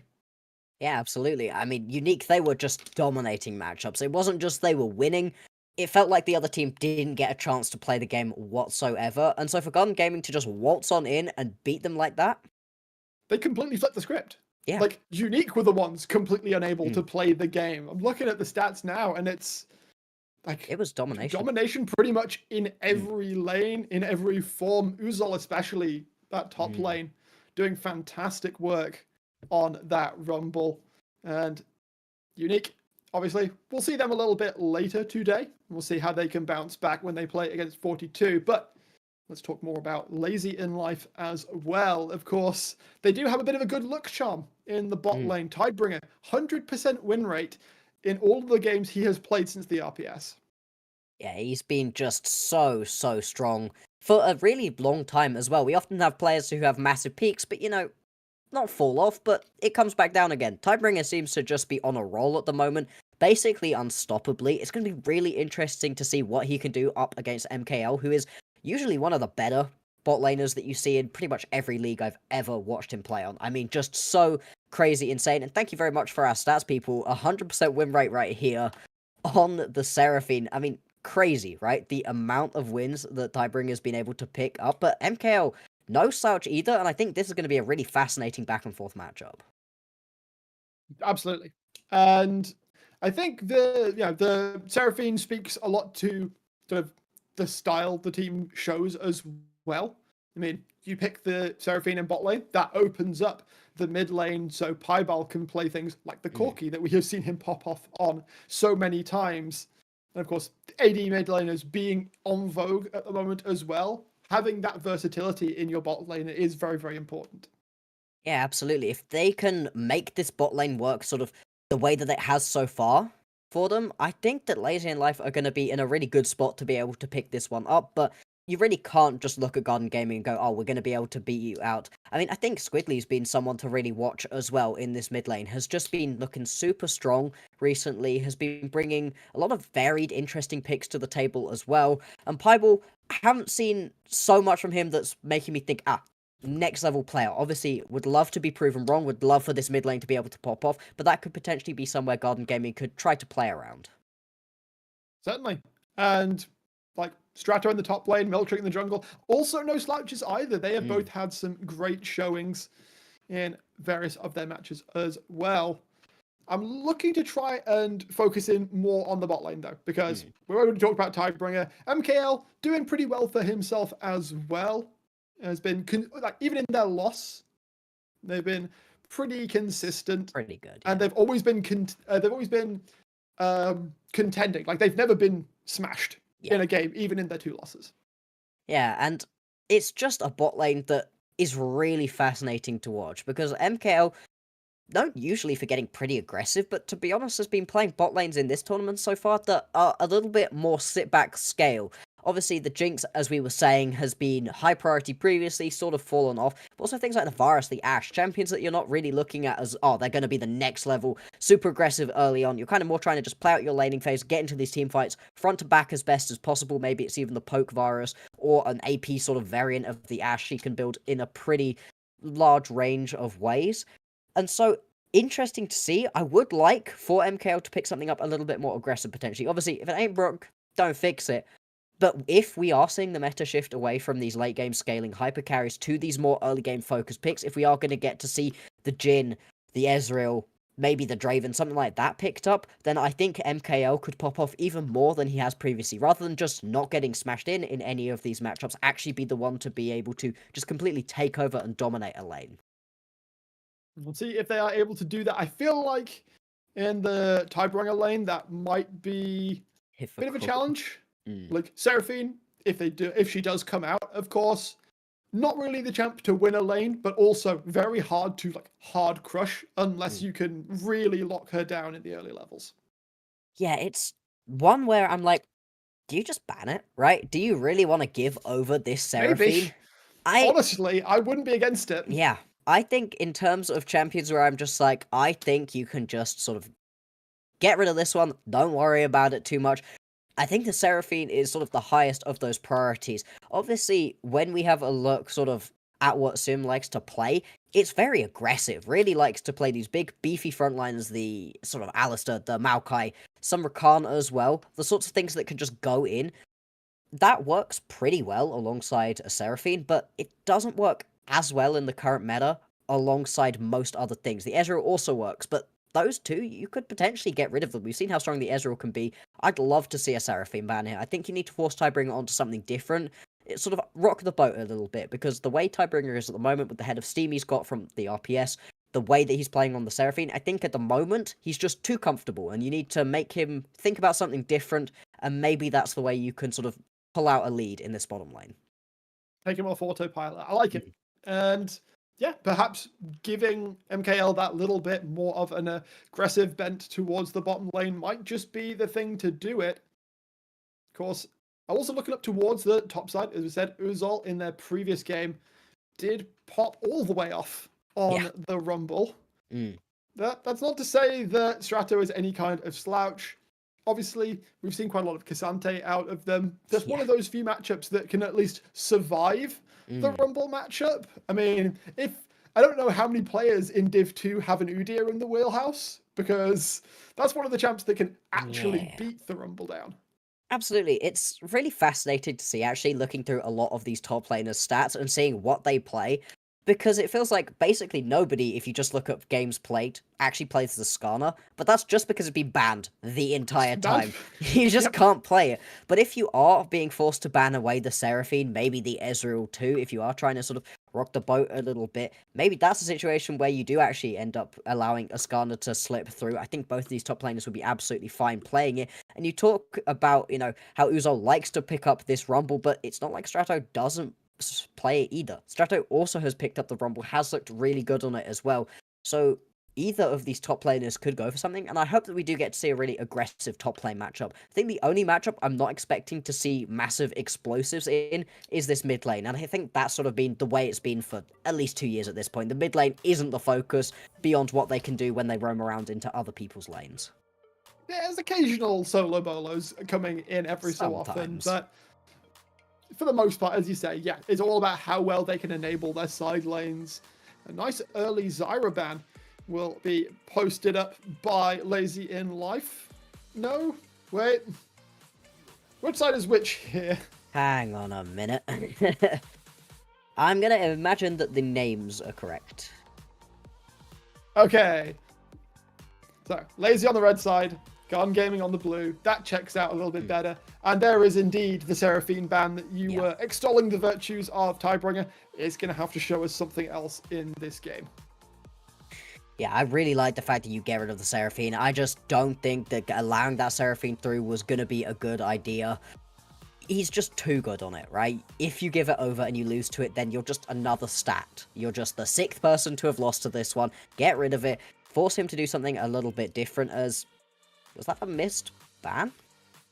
That was a missed ban out of Lazy. I'm not sure if that's something that they have to do or if it is just a mistake that has gone through. Either way, don't have a ban right there. The Skarner will be taken off of the board though. Again, nobody is allowed to play the Skarner, and the Rumble is going to be that final thing to be taken away. I could potentially see a top lane player picked up pretty early on. But, oh, I forgot about the Corki. I'm so used to seeing it on the ban hammer. Yeah. I wonder if that might have been what was banned had Lazy actually banned something. Second there. Will get locked in by the side of Garden Gaming. Squidly should be just chilling on that. It's one of those champs that, you can just scale up. Of course, Pieball will have to see what he wants to pick up to go into that. We've seen a lot of people extol the virtues of the Yone, but a really good Corki has also been able to just flip that matchup wholly into his own favor. So... yeah, it's really 50-50 at this point, and the thing with the Corki is you can also move it around, obviously. It doesn't have to be a mid laner or an ADC at this point. Obviously, we see it in the ADC role a lot more, and I think MKL played it beforehand, before it was even changed around, so I wouldn't be surprised at all to see that one still sent down into the bottom lane, but obviously it can go wherever you want. The response is going to be the Ezreal, and I mean... We've seen what the Ezreal can do already today. Those two being picked on opposite sides means whatever the supports are, they're just going to get poked out constantly. It makes it a really miserable lane to sort of play with your supports, and once we get around these team fights, that's a ton of poke both ways. If we do end up seeing two massive poke compositions, that makes these team fights really fascinating. Yeah, and see, Pieball looking to look for a sort of a mitigating matchup for the most part. Orianna, certainly I don't expect to annihilate Corki in trades, but should be able to keep herself relatively health and safety in that lane. Kai'Sa locked in as well, though. I mean, perhaps a little bit early for Garden Gaming to be revealing the flex, but if they want to try and lock in a full bot lane here, first rotation, then that's not the worst. So you're thinking that this could be the Corki and the Kai'Sa together, potentially, in this bot lane? Or are you thinking Corki into the mid lane? No. I think the existence of Kai'Sa locks Corki into mid lane. Yeah, okay. I was going to say, when you said actually, either way... you know what? We have seen Kai'Sa mid played. I have seen it. It could potentially be a Kai'Sa mid. I think Corki makes a lot more sense, especially into the Orianna. I agree. I can't believe they did all this changing to Corki, and we've still got Corki Orianna. They just destroyed Azir, so at least we don't have that. Azir. Yeah. Actually, Corki Azir has become interesting now, though, because the new version of Corki isn't just AP, poke you from miles away, delay the game, maybe do something useful with the package. This is a much more engaging, interesting champion to watch. It is. It's still Corki Azir, though, so... You know, not the most fun that we're going to see. We'll leave on it until the end of time, but... Of course, yeah. Jump on into the second round of bans. So the brand going to be taken off the board. Not going to be seeing that one into the jungle role again. With the Cassante locked in alongside that Kai'Sa and Corki. You said he's not the AP poker that he used to be. Well, there you go. You've got yourself the Kai'Sa to give you that AP poke as well. And this does really lock Garden Gaming into quite a poke-heavy composition. You want to poke out your opposition as much as possible before you then go flying in with your Cassante. I love the Cassante alongside these two champions. Can work really effectively, especially with an all-out. If you can get somebody into a disadvantageous position, they can get taken out exceptionally fast. Whereas, I love... Whenever I get to see an Alistar Ezreal, that's a great bot lane that can work really well together, but the Alistar Orianna works even better. You can put the ball on top of him, he's a brilliant ball delivery system, and we can look for some just brilliant shockwaves potentially out of Pieball, which would just sort of change the way that you have to play around these fights for Garden Gaming. A whole bunch of jungle bans coming through. Hellish is going to lose access to Brand. Karthus, Milkshake's much beloved Shinjao is going to be taken away as well. Right now, we already see the top lane, Cassante. I'm going to see what Strato perhaps wants to play into that one, of course. Although that would be leaving jungle to last pick. Yeah. We don't see either jungler right now, so potential jungle counter. Something we don't see all that often being prioritized quite heavily by Laser here. I've not seen a Twisted Fate for a while. It sort of fell out of favor because it just wasn't really working out. Twisted Fate top lane as well has been pretty rare, but it can do a good amount into the Cassante. The Cassante doesn't really have a way to threaten the TF. He can sit quite far back, have a good time in that lane matchup, and then roam around incredibly effectively. Sejuani going to be locked in here for Garden Gaming, giving themselves a little bit more of a frontline tank. What they're finally going to need is something to sit in that support role, probably alongside the Kai'Sa. I'm not really sure what is left at this point. The Rakan is fine, the Leona is fine. Nautilus is so standard. It's so standard at this point. Ooh, a lot more priority has been going recently towards the Rel, and I think that alongside a Sejuani, I'd prefer that way. Instead, just going to be the Leona. It works pretty well alongside the Kai'Sa. It works okay into the Cal, but I'm not so sure that you want to be the first to aggress. You would prefer to let the Alistar engage first and then have the counter. This is kind of the lane. It's a mitigation moment because it's whoever engages loses, pretty much. As it is in a lot of tank matchups, to be fair. In support, whoever goes first is the one that will offer be the one that comes off the worst. And we're waiting for a last pick out of Lazy in Life, and it's going to be the Vi. Another really, really good ball delivery system option in towards this back line. Garden Gaming has built a really, really strong front line, so having ways of getting through that, past that, towards those squishies on the back line is very good. Although, we've also got quite mobile backline for the side of Garden Gaming. Corki can Valkyrie out. Supercharge, once it's evolved, gives that trickiness to MKL with the invisibility. And also, if Lazy Life tried to engage on the back line of Garden Gaming, and the front line of Garden Gaming tried to engage on the back line of Lazy, Suddenly MKL is in the back line of Lazy. Yeah. It is pretty easy for MKL to just sort of flip the script in that way and just follow the rest of his team with the engage. But Brackish, I feel like at this point I'm a certified Wukong hater, right? You know this, I don't like Wukong. I think I'm getting there towards being a certified Vi hater. I really hope that Milkshake shows us the good version of it in this game, but I have seen so many Vi versus Sejuani matchups recently where the Vi doesn't get anything done in the early game and then is just so much less useful than the Sejuani. The Sejuani can go 0-10 and she will still be a Glacial Prison, she will still be tanky enough. There's no situation in which the Sejuani is completely useless, whereas a Vi who falls even slightly behind is kind of an ult bot, but if you fall enough behind, you can die before the ult even lands. I'm just worried for it in this matchup. It feels kind of like the Nocturne that we are also not seeing here, that falls behind. You're pretty much just existing to hope that Pieball gets a good shockwave. And that might be all that's needed in this game, but considering what a Vi can do from ahead, it is night and day. But it's going to very much depend on how Milkshake can play this. I do have some confidence, though. We have seen some fantastic Xin Zhao performances, so clearly these more aggressive AD junglers are very much his wheelhouse. But we'll have to leave it on the Rift and find out how he can perform for Lazy in life. Yeah. I mean, I want to be proven wrong. I love the Vi. Arcane Season 2 coming, I'm so excited. I want the Vi to be awesome. I like playing Vi. I just don't love it at competitive, but if it does pop off right here, I am more than happy to eat my words and to see this one have an absolutely brilliant day. I think either way, it's going to be interesting to see at least. Absolutely is. We'll be on to the Rift in just a moment's time, but while we're waiting, do you expect anything crazy to happen in these first couple of levels? I could see some aggressive early plays in the bottom lane, to be honest. I could see one of these two just deciding, hey, I want to get going. Obviously, I don't think it's going to be the Alistair pre-level 3, necessarily. I think you could also wait as Ermin 2 until level 3, but once we hit those level 3s, I think that's when bot lane's going to pop off. We see our little friend the Stag on the bottom side of the Rift, and we shall join the Rift. Garden Gaming on the blue side, Lazy in Life in the red. We'll see how this one goes down.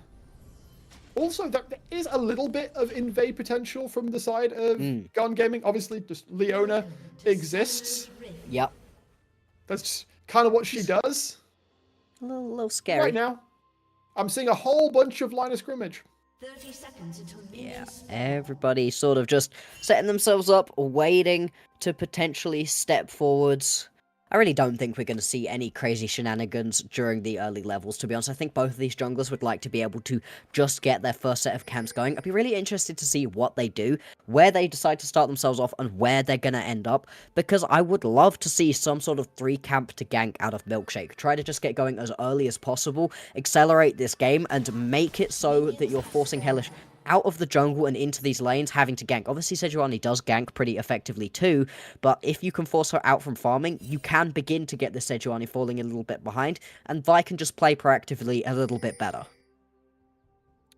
A late ward put down will spot out that Squidly's going to walk in, get down a ward, one that is mirrored by Pieball here, so these junglers very unlikely to complete their first clears unnoticed. As is so common for us to see. And this bot lane, it might quite heavily rely, actually, on who hits level 2 first. Yeah, if you can hit level 2 first... Ermin, already looking to go in. This is what I meant about these bot laners. When a support picks up something aggressive, there's just an itch, right? You just want to go see if you can pick yourself up those early kills. And to be fair, Alistair's not a champion at level 1. He just doesn't give you anything really at all. So if you can hit... Really? You're going to defend Alistair level 1? In the specific situation when the Leona brings herself to you. Fine. You are right. In this situation we're seeing right here, potentially, although he ticks the level 2, so that trade is going to go incredibly well, and that is the issue. If we are both level 1, absolutely I get what you're saying. The Leona's brought herself to you, maybe you can turn. But with the Kai'Sa as well. Oof. Flash from both supports there. Ignite burned onto Tidebringer as well. as aggression is the name of the game in the bottom lane, it would seem. I see what Sim was trying to do there. He was trying to basically alley-oop Ermin back into the turret. Ermin, realizing that's the case, will get himself out of dodge. But that's a lot of pots had to be burned by Tidebringer here. And of course, level 2 has been hit now. The Void Seekers are going to start flying through at an ever-increasing cadence.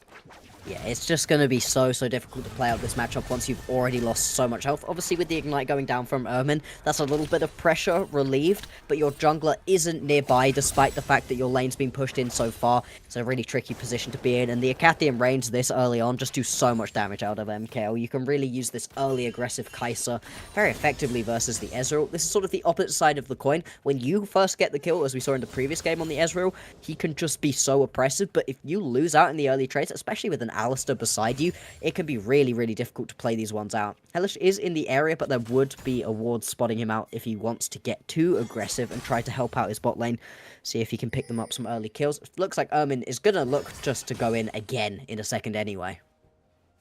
Yeah, it's a tiny bit slower on the clear here from Hellish. Milkshake gonna get his reset, gonna get back out onto the rift with some extra damage in pocket, and Hellish is sticking around, trying to look for this lane gank.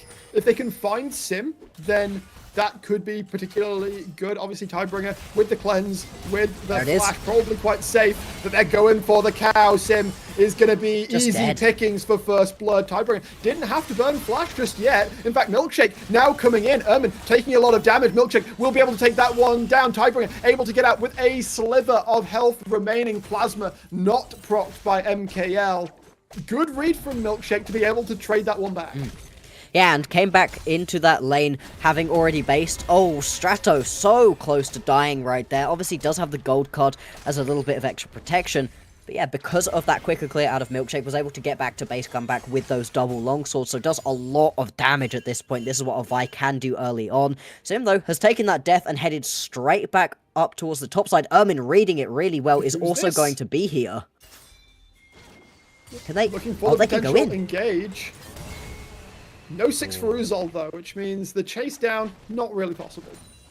Instead, both of these supports are just going to have to wander their way back down into their bot lane. Sim can obviously try to get a gank onto Squidly here. Ermin's chasing, though. Once again, we'll be able to get the knock up. Yeah, I'm just going to have to walk this one out. Milkshake spots out that there are some camps potentially stealable, while Hellish is taking his own top side. In fact, Sim and Ermin, they're just marking each other constantly throughout this early game. Ermin might try and disrupt this take on the chickens. MKL having to come up out of the bot lane. His wave isn't in the best state, so going to have to leave Tidebringer alone in the bot lane for a little bit. Yeah, I mean, this is great. Obviously, we've got the Euros on at the moment. This is what's called man marking, where you have another player that is your man, and you just follow them around the map. And it feels like that's what Merman is doing right now. Is just, he's been assigned Sim, and you're just going to follow Sim all around the map. It's working pretty well right now. A lot of potential good ganks out of Sim have been dissuaded. There was a big push going on for Uzol in the top lane, a big push going on for Squidly in the mid lane. Both of those left them pretty open to being ganked right there by this Alistair. Instead, because Ermin is there, all of those are dissuaded. And sure, you lose some chickens, but still you're going to be able to move down to the bottom side, pick yourself up a Hextech Drake, the best one to get an individual of. You're trading it over for the grubs, but I think you're going to be pretty happy with this early set of plays out of Ermin. He's played this one very aggressively on the Leona, and so far it's worked out pretty dang well. Yeah, a good start for the side of Garden Gaming. They are a tiny bit up. Garden Gaming are a tiny bit up right. Wait, hang on. This is confusing me. The top bar is wrong. Production. I'm being confuddled. Garden Gaming are actually a tiny bit behind in gold, if this is being read correctly. But they are matching the early plays pretty well. First set of grubs will be picked up by Milkshake here. Yep. Traded though. A little bit of though. invade coming through because they know where the Vi is. And of course, it'll be just traded in kind. And you can really see through all of the vision down in the bottom side right now where that pressure is. Uzol is getting pretty aggressive onto Strato right now. Milkshake could potentially try to gank here. Is spotted out. You know, you are aware as Uzol where this is. Whereas we've got 4 members for a dive bot lane. Tidebringer immediately locked up the Ezreal. Not got a chance to get out. Hellish will be the price that is paid. Ermin may well drop also. 2 traded back for 2. Lazy. They certainly weren't resting on their laurels as that dive happened. They will trade back. It is still going to be an advantaged play for the side of Garden Gaming, but they took their pound of flesh. Yeah, they were able to at least pick something back up. The dive not going to be as clean as you would have potentially wanted. Nobody has been able to get themselves that first item yet. We're only 8 minutes into the game. It feels like we're further in. This one has been incredibly action-packed, even though it's only 6 kills so far. It's just been a lot of movement around from these supports. You can see once again, every single time one of these supports goes back, they end up roaming around and trying to get to their lane through a different path, trying to put pressure down everywhere. Already forced the ghost out of Solo. Strato here. Wow. He doesn't give a damn as he will find himself the solo kill on the Twisted Fate. Still got plenty of chance of doing more on the map later.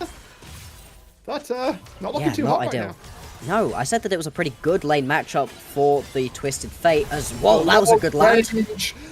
The Zenith Blade will chase the whole way. The flash out of Mikkel as well. Hellish is here. To ensure that Sim can do nothing to save his carry there. The TF ult comes out, but it's just to go back to top lane. He has no TP to use. It is enough to dissuade further aggression out of Garden Gaming though, but this bot lane is starting to open up. MKL, we wanted something that little bit more aggressive, and he's showing it up.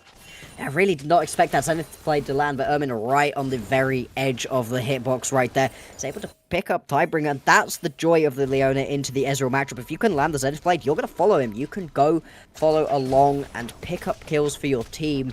And we're just seeing so much proactivity out of this bot lane. Super explosive right now. And it just doesn't feel like either of the junglers are quite able to keep up. Milkshake, Hellish, they're sort of being pulled around the map right now, trying to get involved in these lanes as best as possible. It's working out slightly better for Hellish right now. He's been involved in 3 at least and is getting things going for the bot lane. Whereas Milkshake has been around to sort of try to dissuade some plays, but other than stealing away a couple of camps, and does have a decent gold lead, a decent CS lead, hasn't been able to get those Hellish. kills. No flash, no ghost. The Twisted Fate is being fully exposed in this game. Another kill will be given across. Hellish will take this one. Grub's coming up in a moment's time as well. They can easily deny the Hexa Grub away from the side of Lazy. And Milkshake is towards the bot side right now, but there's no one to gank. Nope. Nobody in this area sort of whatsoever. I guess you could potentially dive onto Squidly. I think Squidly going to recognize that one as well. Back off in this situation. Going to give over a couple of turret plates as well, but that's better than giving over your life and those turret plates. It's being traded back in the top lane as well. Uzo is having an absolute monster of a game right now. Hellish helping out. Just going to stick around in the area, potentially looking to kill on Strato again. He will spot it out. Smelled that something was wrong, but there's no way he can get back to his own turret right now. Will land a stun. Milkshake now being called up to try and help, but MKL can roam up from the mid lane. Another engage comes through. Milkshake might be the deciding factor here, but Strato, not all that tanky, is going to try and get away. Will fall down, however, as Pieball comes in to do the damage as well. Milkshake is just locking them down. The Vi can chunk through these carries. MKL is just about able to take it down, but here comes Sim, and the cow's got something to say. But after 10 minutes of a rough bot lane, the Kai'Sa will drop as well. Lazy in Life, they respond really well to the top lane play. Yeah, they managed to finally roam up enough members to pick up those, but still, they're losing out on the tempo. Sure, you managed to get up there and kill MKL, eventually decent little shutdown, but you lose quite a lot to MKL already. Has now got that Kraken Slayer completed, a pickaxe as well, dagger, you know, getting quite far towards that second item already, whereas you've only just managed to scrape together that first one as Tidebringer. I think MKL's going to be pretty happy with the way that that one worked out. We're once again going to see the push between Squidly and Tidebringer in the bottom lane, and we're potentially going to see another brawl around this second set of grubs. Obviously, the first set went over to Lazy. Sim, just about able to get away, does have the Unbreakable Will up and available, but Garden Gaming will pull the trigger on that second set of grubs. They know where Milkshake is as well right now. In fact, Ermin is there effectively body blocking. Lazy in Life not going to be able to respond, and more importantly, they're on the wrong side of the rift to trade it for a Drake. Yeah, they are. It is just going to be 3 for 3 on these grubs. Now we could potentially see another brawl around this Drake, as feel like Squidly is a little bit in the wrong place. Just going to hop over this wall. Valkyrie exists. Still, getting forced out from this Drake, sort of giving up quite a lot of position, having to take a long way round to get back to this bottom lane, is just giving a little bit more tempo over to Lazy, something that Garden Gaming have been so good already in this game at trying to take it away. Didn't go in, didn't want MKO. Do Garden Gaming know what's going on? I want to say no. Hellish plus the bot lane. All linked up. Sim looking for the angle in, and there is the Destiny straight onto MKL. Wow. Just as the Kai'Sa is getting big. That's 2 deaths back to back in a couple of moments. The Twisted Fate exploding into value. Now going to send Piebald top lane. But there's Strato getting engaged on in kind. Just as I'm praising him. That's the caster curse for real. Yep. Just going to go out. Looks like Sim and Tidebringer still looking to get back into this middle lane, at least keep the tower alive. And that was a crazy set of plays right there. What a combo it was to just take out MKL. Wasn't able to press anything, really. Didn't have the flash available. Perhaps that would have been enough to be able to save his life. Still, though, if you can get that combo going every single time and stop MKL from being able to play these fights, that's the way that this one just goes wrong, unfortunately, for Garden Gaming. But then we see the return kill, another one onto Strato, 0, 4, and 2. Just hasn't been having the best time of it. He has not. Did manage to set up that kill onto MKL, which I will still praise, but does need to tighten up the gameplay a little bit. He is giving up quite a lot of gold to the side of Garden Gaming right now. And we can see that the gold has shifted across. It is now in Garden Gaming's favor. There's only 500 or so in it, but with the tower being taken down now by Uzol, that will grow up to around 1.5k gold. Yeah. Next thing to fight over, Shelly has joined us. Indeed, she has. It looks like the priority is going to go over to Garden Gaming, heading straight on up to Shelly. Want to pick her up as quickly as possible, perhaps. Yeah, we are going to see Hellish sort of moving up towards that area, but there will be a response. Both of these teams have a decent amount of members in the area, and everybody who's in the bottom lane has a TP on the way. I'm not feeling great about your living chances here. The Corki locked up and should be given across. Shut down as well. Lazy in Life recognize Strato is struggling. Yeah. They will give him across that kill. Should be a nice easy start on towards the Herald as well. No mid lane to be able to contest the play. No TP on him either.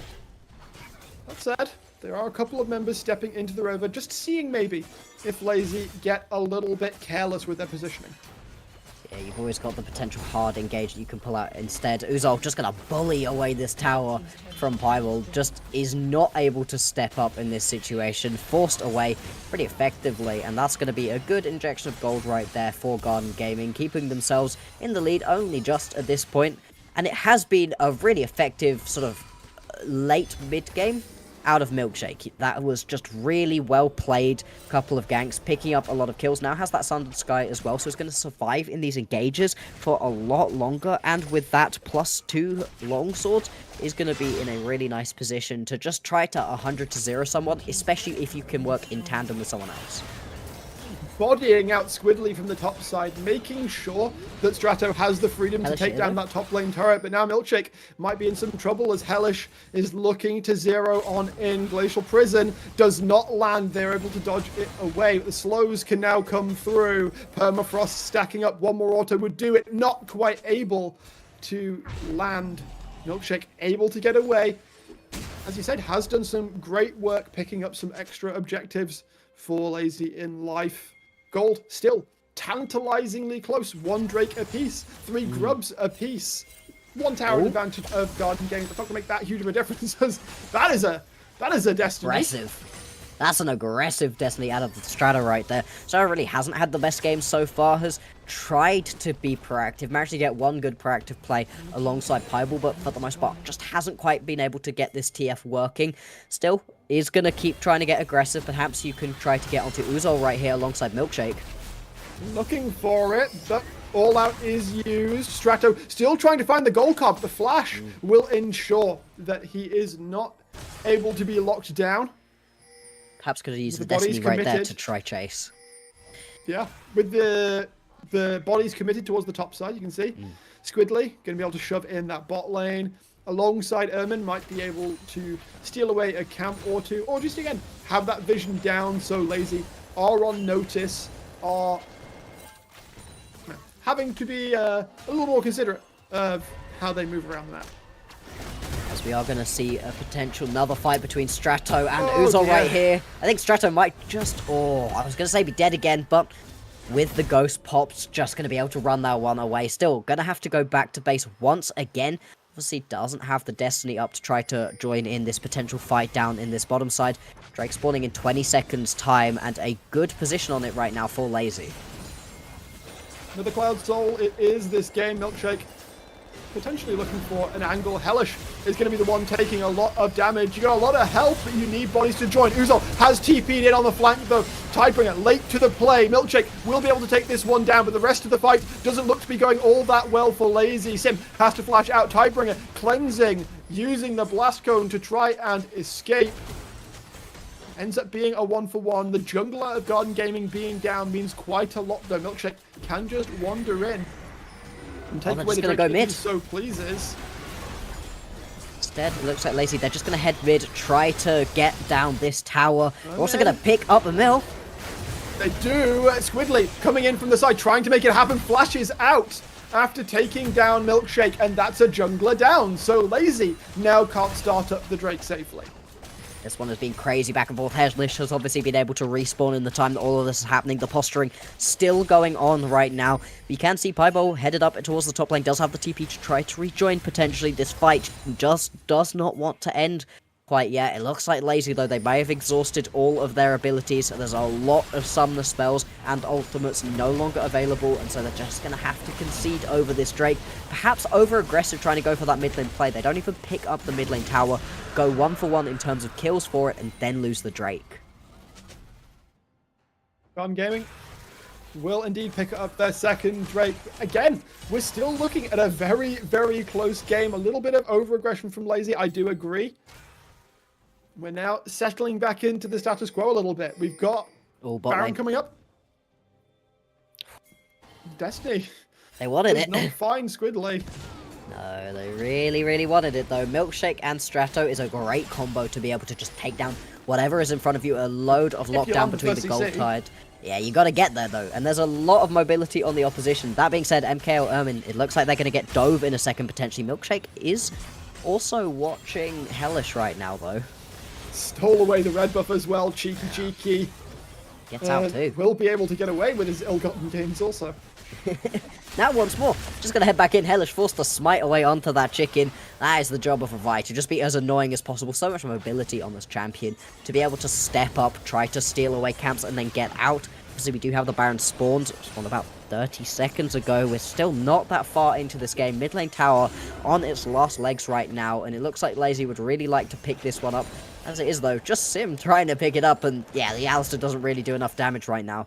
Feels like Squidly's been pretty quiet in this game, despite the fact that he's 3-1-2, you know? Just hasn't been that main carry so far.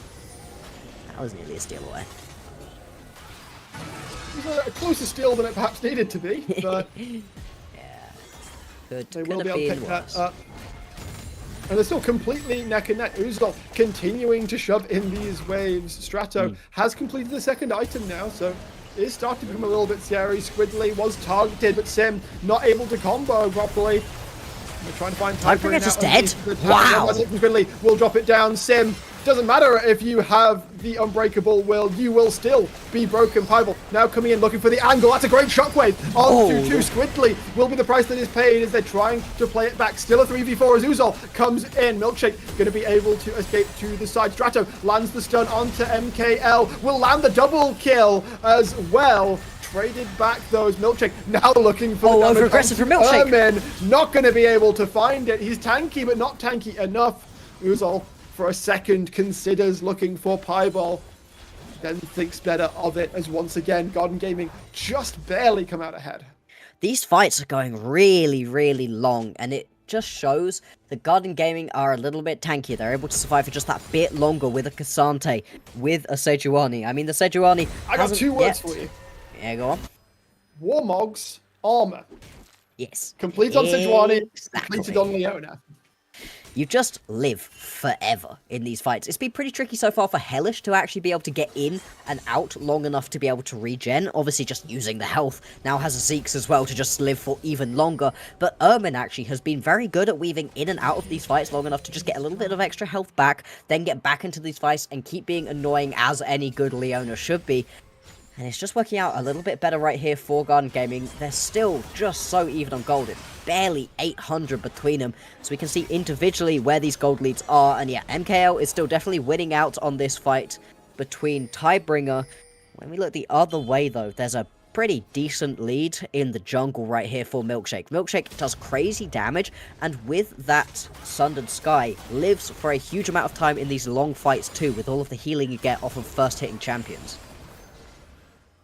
On the opposite side of that, still, Uzol having a fantastic game in spite of the Twisted Fate passive. Doing well. Tidebringer having to flash over the wall to escape. TP coming through as well. Hellish still looking for the angle in. Sim and Milkshake kind of spread out. 5 members of Garden Gaming, though, they're not able to find their engage. Just be able to push a wave in. 50 seconds until the next Drake comes up. So once again, it's all about vision. It's all about positioning. Squiddly's got a TP, so could finish an item, but it looks like he's quite a way off the next one. Yeah, not going to be able to do that quite yet. As we take a look through at the items, nothing really out of the ordinary. A lot of armor right now onto Uzol. Really hasn't specced into any magic resist. Obviously, when it's only going to be that Orianna as your big magic threat, makes a lot of sense right here. But that does mean that Piebald could potentially be a pretty big threat to this Cassante, at least until this next bit of armor comes through. I think it is going to be a Jack show next, so, you know, trying Definitely. to get a little bit Lazy, of though. that magic. Getting a bit cheeky. They're going to just go, can't do hey, it. are you paying attention, Garden Gaming? Turns out they were. Yes. I really do like it when teams do this, though. Just going, hey, are you paying attention right now? Yeah, always a chance that you're not, as we saw 2 different potential engages going on right there. Sim went in, Milkshake, gonna get caught though. Milkshake. You Just might dead. be tanky, but not tanky enough to withstand a full 5 members. That's a great shockwave again, but the follow-up damage isn't there. Piebald drops to MKL. Sim is tanking up so much with the Unbreakable Will. Garden Game, they managed to break open the tower. Lazy. They were down a member. Stratos still pushing in the top lane right now. Hasn't been able to get a tower. Now it's Garden Gaming with a dead jungler on the opposite side who can start this one up. They know where Strato is. He's going to pop the Destiny. Just so that they're aware of what's going on. Where's the gate going, though? Towards the Drake. They are giving this one up. Yep. They just have to concede this one. You're really not going to be able to steal it away. The thing for Lazy right here is that you have to have the combo between Milkshake and Piebald. If you don't have that nice shockwave on top of the Vi, she doesn't live long enough to do any damage. You said tanky, which I think is slightly the wrong word. She's not tanky, she heals a ton. If you can just catch her out, she does not survive the full force of Garden Gaming even slightly. We saw it in that fight, just got caught out. Unfortunately, the amount of damage that you can do between a Corki and a Kai'Sa works so well. And I just prefer the composition that Garden Gaming have for themselves. I think having these 2 champions, plus the beefiest frontline you could possibly have drafted, just works so well. And we can see it in all of these fights. Unless you do get that perfect wombo combo between Milkshake and Piebald, it just doesn't work out right here for Lazy. As you're saying, Max, it's basically the difference between a bruiser, as we see in the Vi, and a tank, as we see in the Sejuani. If you are able to, pick your fights, and you're able to actually act in those fights, sure, you're going to have a lot of health from that Sundered Sky. If not, you are going to get melted, as we saw in that previous fight. Garden Gaming currently shoving on in. Unbreakable Will burn very early. Strato was channeling a recall, but ends up cancelling it. Now just going to walk to mid lane to counteract Uzol, who is pushing on in.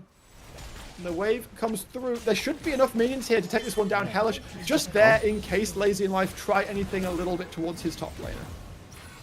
Indeed, and something just to remember in this game right now is that Lazy have to play in our next matchup as well. So losing a game like this could potentially harm their mental for the next one. Obviously, we'll talk more about that once we get into the pre-game, but it's just something to keep in mind that this is not their only official match of the night right now. As Garden Gaming pushed them in, have now taken all but the top lane inner. trying to push these towers through. TP gonna come through out of Uzol. He just wants to get this one down and make sure that Lazy and Life cannot step out of their base. They want to be in the smallest possible cage right now, as Garden Gaming seem to just keep pushing on forwards, trying to squeeze the life right here out of Lazy.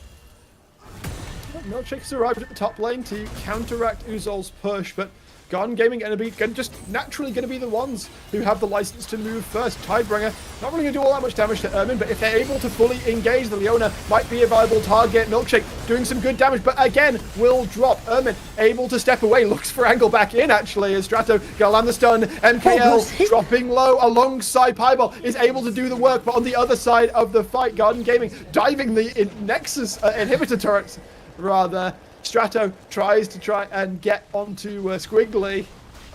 Not quite going to be able to manage it. Gets taken down as well. And the base shall be broken open. Garden Gaming will be able to secure the top lane inhibitor. They feel like they can get more here. They don't have any Baron buff, so I really hope they're going to turn around and run away right now. Yeah, there we go. It looks like Garden Gaming, they're not going to over-aggress in this situation. Fascinating little fight that we saw. Obviously, it works out incredibly well for Garden Gaming. They get so many objectives. That's all they really want at this point, but it was really interesting seeing Ermin go in, despite the fact he had maybe 6 HP left. Just still wanted to go play, wanted to fight, try to keep his AD carry alive. It's the instinct you really want out of your support. I love that one. Perhaps could wait a little bit longer, try to get that health back to keep the play going. Either way, it works out for Garden Gaming. They don't have to be the cleanest team, just the way that they play out these fights. They thrive in the chaos. They're not going to mind these fights being a little bit more messy. But we are going to see the next Drake spawning up in just about a minute's time. 2 minutes onto the next Baron. I think you're going to need the Baron as this composition to be able to actually push into the base and take the game. Unless, of course, you run a massive team fight. Just because there is some pretty good wave clear on the side of Lazy. And you don't really have that long range push for Garden Gaming that you need to siege without the Baron. I say a minute until the next Drake. 2 minutes until Baron rejoins us on the Rift. Garden Gaming, though, again, they just want to continue that chokehold. They have broken into the base. That is one wave of minions that constantly has to be answers. And right now, it's Tidebringer who's answering it, which means that if a Drake fight should happen, Ezreal is a very long way away. Only a True Shot Barrage to be able to influence. Really want to see them send Pieball up there instead, just so that the TP is available to join the play. But I mean, there's still a wall of darkness that they have to walk across to get to the Drake. Yeah, there really is. It's definitely a scary situation to be in. So you can see the push going to be coming through. Tidebringer does also take a Void Seeker to the face, which isn't going to be ideal. Does a decent amount of damage. Sim. It takes some damage, but he hits the Unbreakable Will, and it's going to be nigh impossible to kill. Pieball drops the damage down. MKL gets detonated. Hylish looking for the angle back in. Uzol is able to go on to killing spree, but these health bars are dropping lower and lower. There is Milkshake coming in as well. Squidly will drop. Hellish needs to get out. There's no chance of it, though, as Uzol trying to flash away, trying to disrupt. Ermin might be the only survivor of this. Uzol does so much damage, but not enough damage, as they falter on the steps of the base of Lazy in Live. Strato looks for the potential chase, not quite going to find it. That is going to be a Drake picked up. Lazy in Life, they're still breathing. They are, and like you said, Sim, once he popped that Unbreakable Will, really was just unkillable. Was able to sit in that fight for so long. Got multiple multi-man knockups in that fight. Got one with 4 whole members, and one of the key points was that the engage happened before Milkshake was there, so Milkshake could get into the backline, survive, wasn't that main focus down target, and then once you've got a Vi in the backline, you've got a lot of problems for yourself. I really like the way that that team fight played out. Obviously, you still lose a ton of health onto your Nexus turret, lose a couple of kills as well, and the amount of damage that Uzol does is increasingly worrying. Still, you're going to be very happy to have at least picked yourself up a bit of a team fight win, get yourself the much-needed injection of gold. Strato, it goes short. QSS. Oh, okay. QSS I was going to say. Huge there. That would have been a very dead TF had he stuck around any longer. Baron back onto the Rift as well. That would have been a second given across to Garden Gaming, almost inevitably. Yeah. Had that come to pass. Instead, we join the dance once again, Bloxer. Yeah. This game has been crazy back and forth. Garden Gaming have felt like they've been in a pretty good spot from the beginning, but never in such a controlled position. that this game has been assured, not like the previous game. The previous game felt a lot more one-sided than this one has. Lazy, they're still fighting back. They still have angles to get into this one, which I am genuinely surprised by. But when I said I don't like the Vi, this is the point at which the Vi usually begins to fall off, but still, Milkshake has been finding some great angles with it. Really impressed with the way that he's played this one out so far. And if you can get that wombo combo going again, Pieball, Milkshake together, Tidebringer now is dealing enough damage, has also got the LDR completed to actually be able to get through some of these tanks and make these fights playable. The next couple of minutes are going to be crucial. Sim can step forward. Again, if he feels in danger, he can just prop the Unbreakable Will. And it's not going to be that much of an issue. Destiny has been popped there by Strato. Sim still taking all of the damage. The TF will now join the fight as the stuns come forwards. Garden Gaming looking for their angle in. But Lazy and Life, they're staying grouped up. Ermin dropping super low. He can step away. He can wait for that Warmog's regeneration. There it is. And look at that, just like that, he's going to be right back at full. Yeah, it looked like Garden Gaming had taken significantly more damage in that fight, but it doesn't stick, not like it has to Lazy. The members of Lazy who are low are still low. Hellish going in again. Where's the angle? Where's the angle? Without the ults, it's really hard right now for you to actually find that engage. They've got priority towards the Baron, though, and some low health bars on the opposition. I think Garden Gaming are going to be pretty happy with this one. Can they find the fight they want, though? Strato looking forward. Lands the stun on MKL. He goes golden for a moment. I don't think he's going to survive any longer, though. Killer Instinct actually gets him out. Squidly is going to be able to take down Milkshake as well. Strato on the run. Tidebringer and Pieball completely on the wrong side of the rift. And it looked good for a second, Bloxer. But Garden Gaming, they ain't messing around. They get their rakes and they clean up. They do indeed. What a fight right there. That's going to win them the game. Can just push on forwards. 30 seconds until anybody's going to be back available. And the key point was MKL lived. Just having that arm guard, being able to go golden was everything in that fight. The previous fight's gone wrong because MKL went down. Second, the Kaiser lives. The over-aggression, unfortunately, out of Lazy in Life, it doesn't work out. And they are going to drop to 3-2.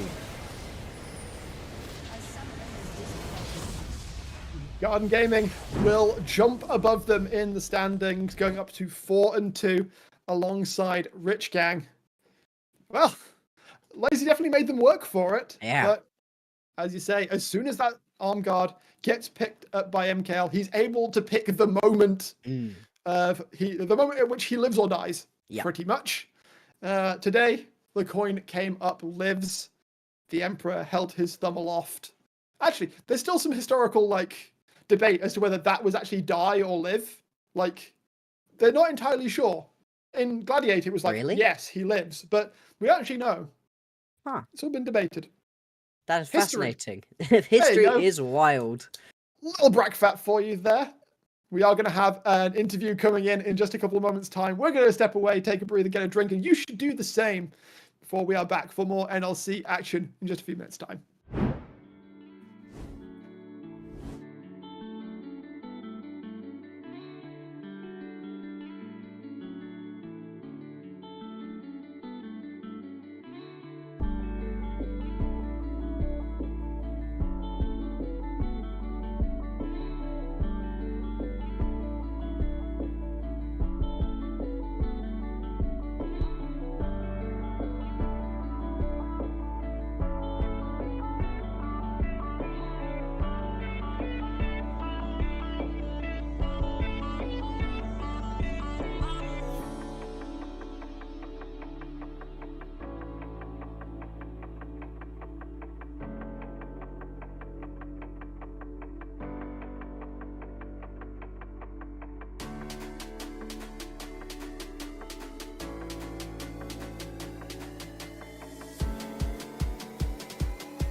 And we are back as we welcome in Hellish after that Garden Gaming win. Welcome.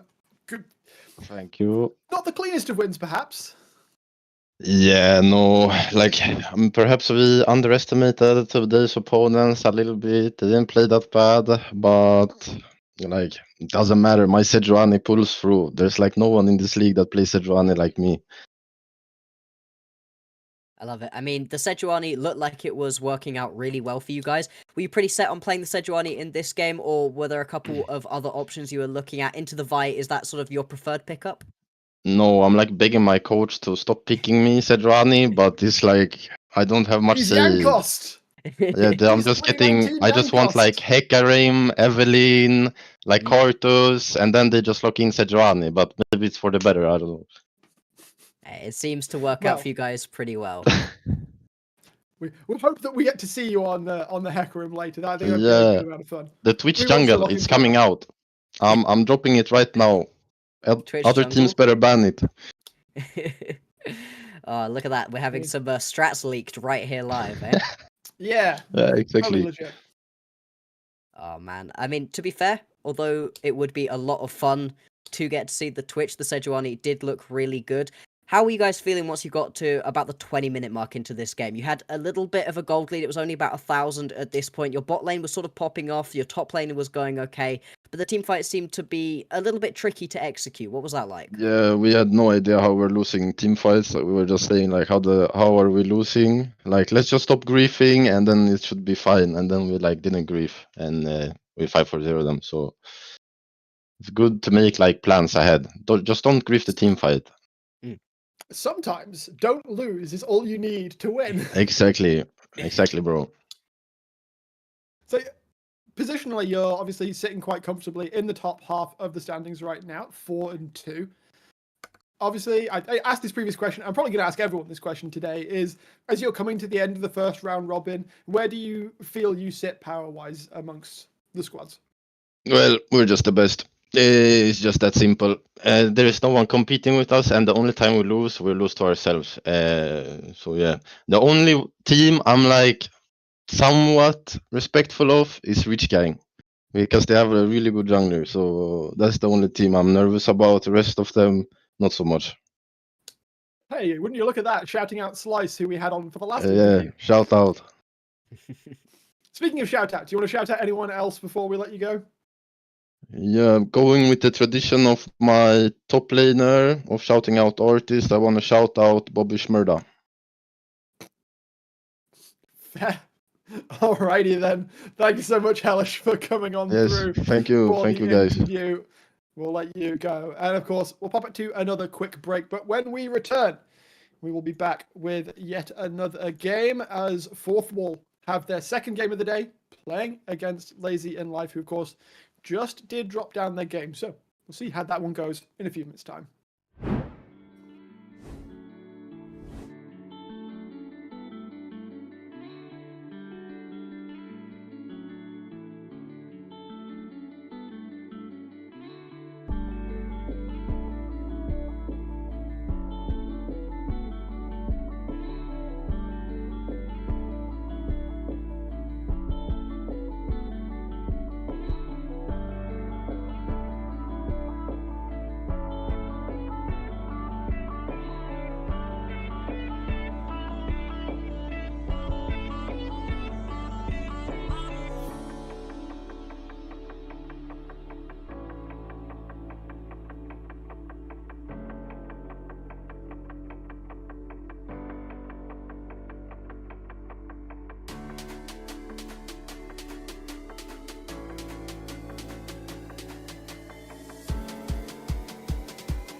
We are back once again. Game number 3 coming on up very soon.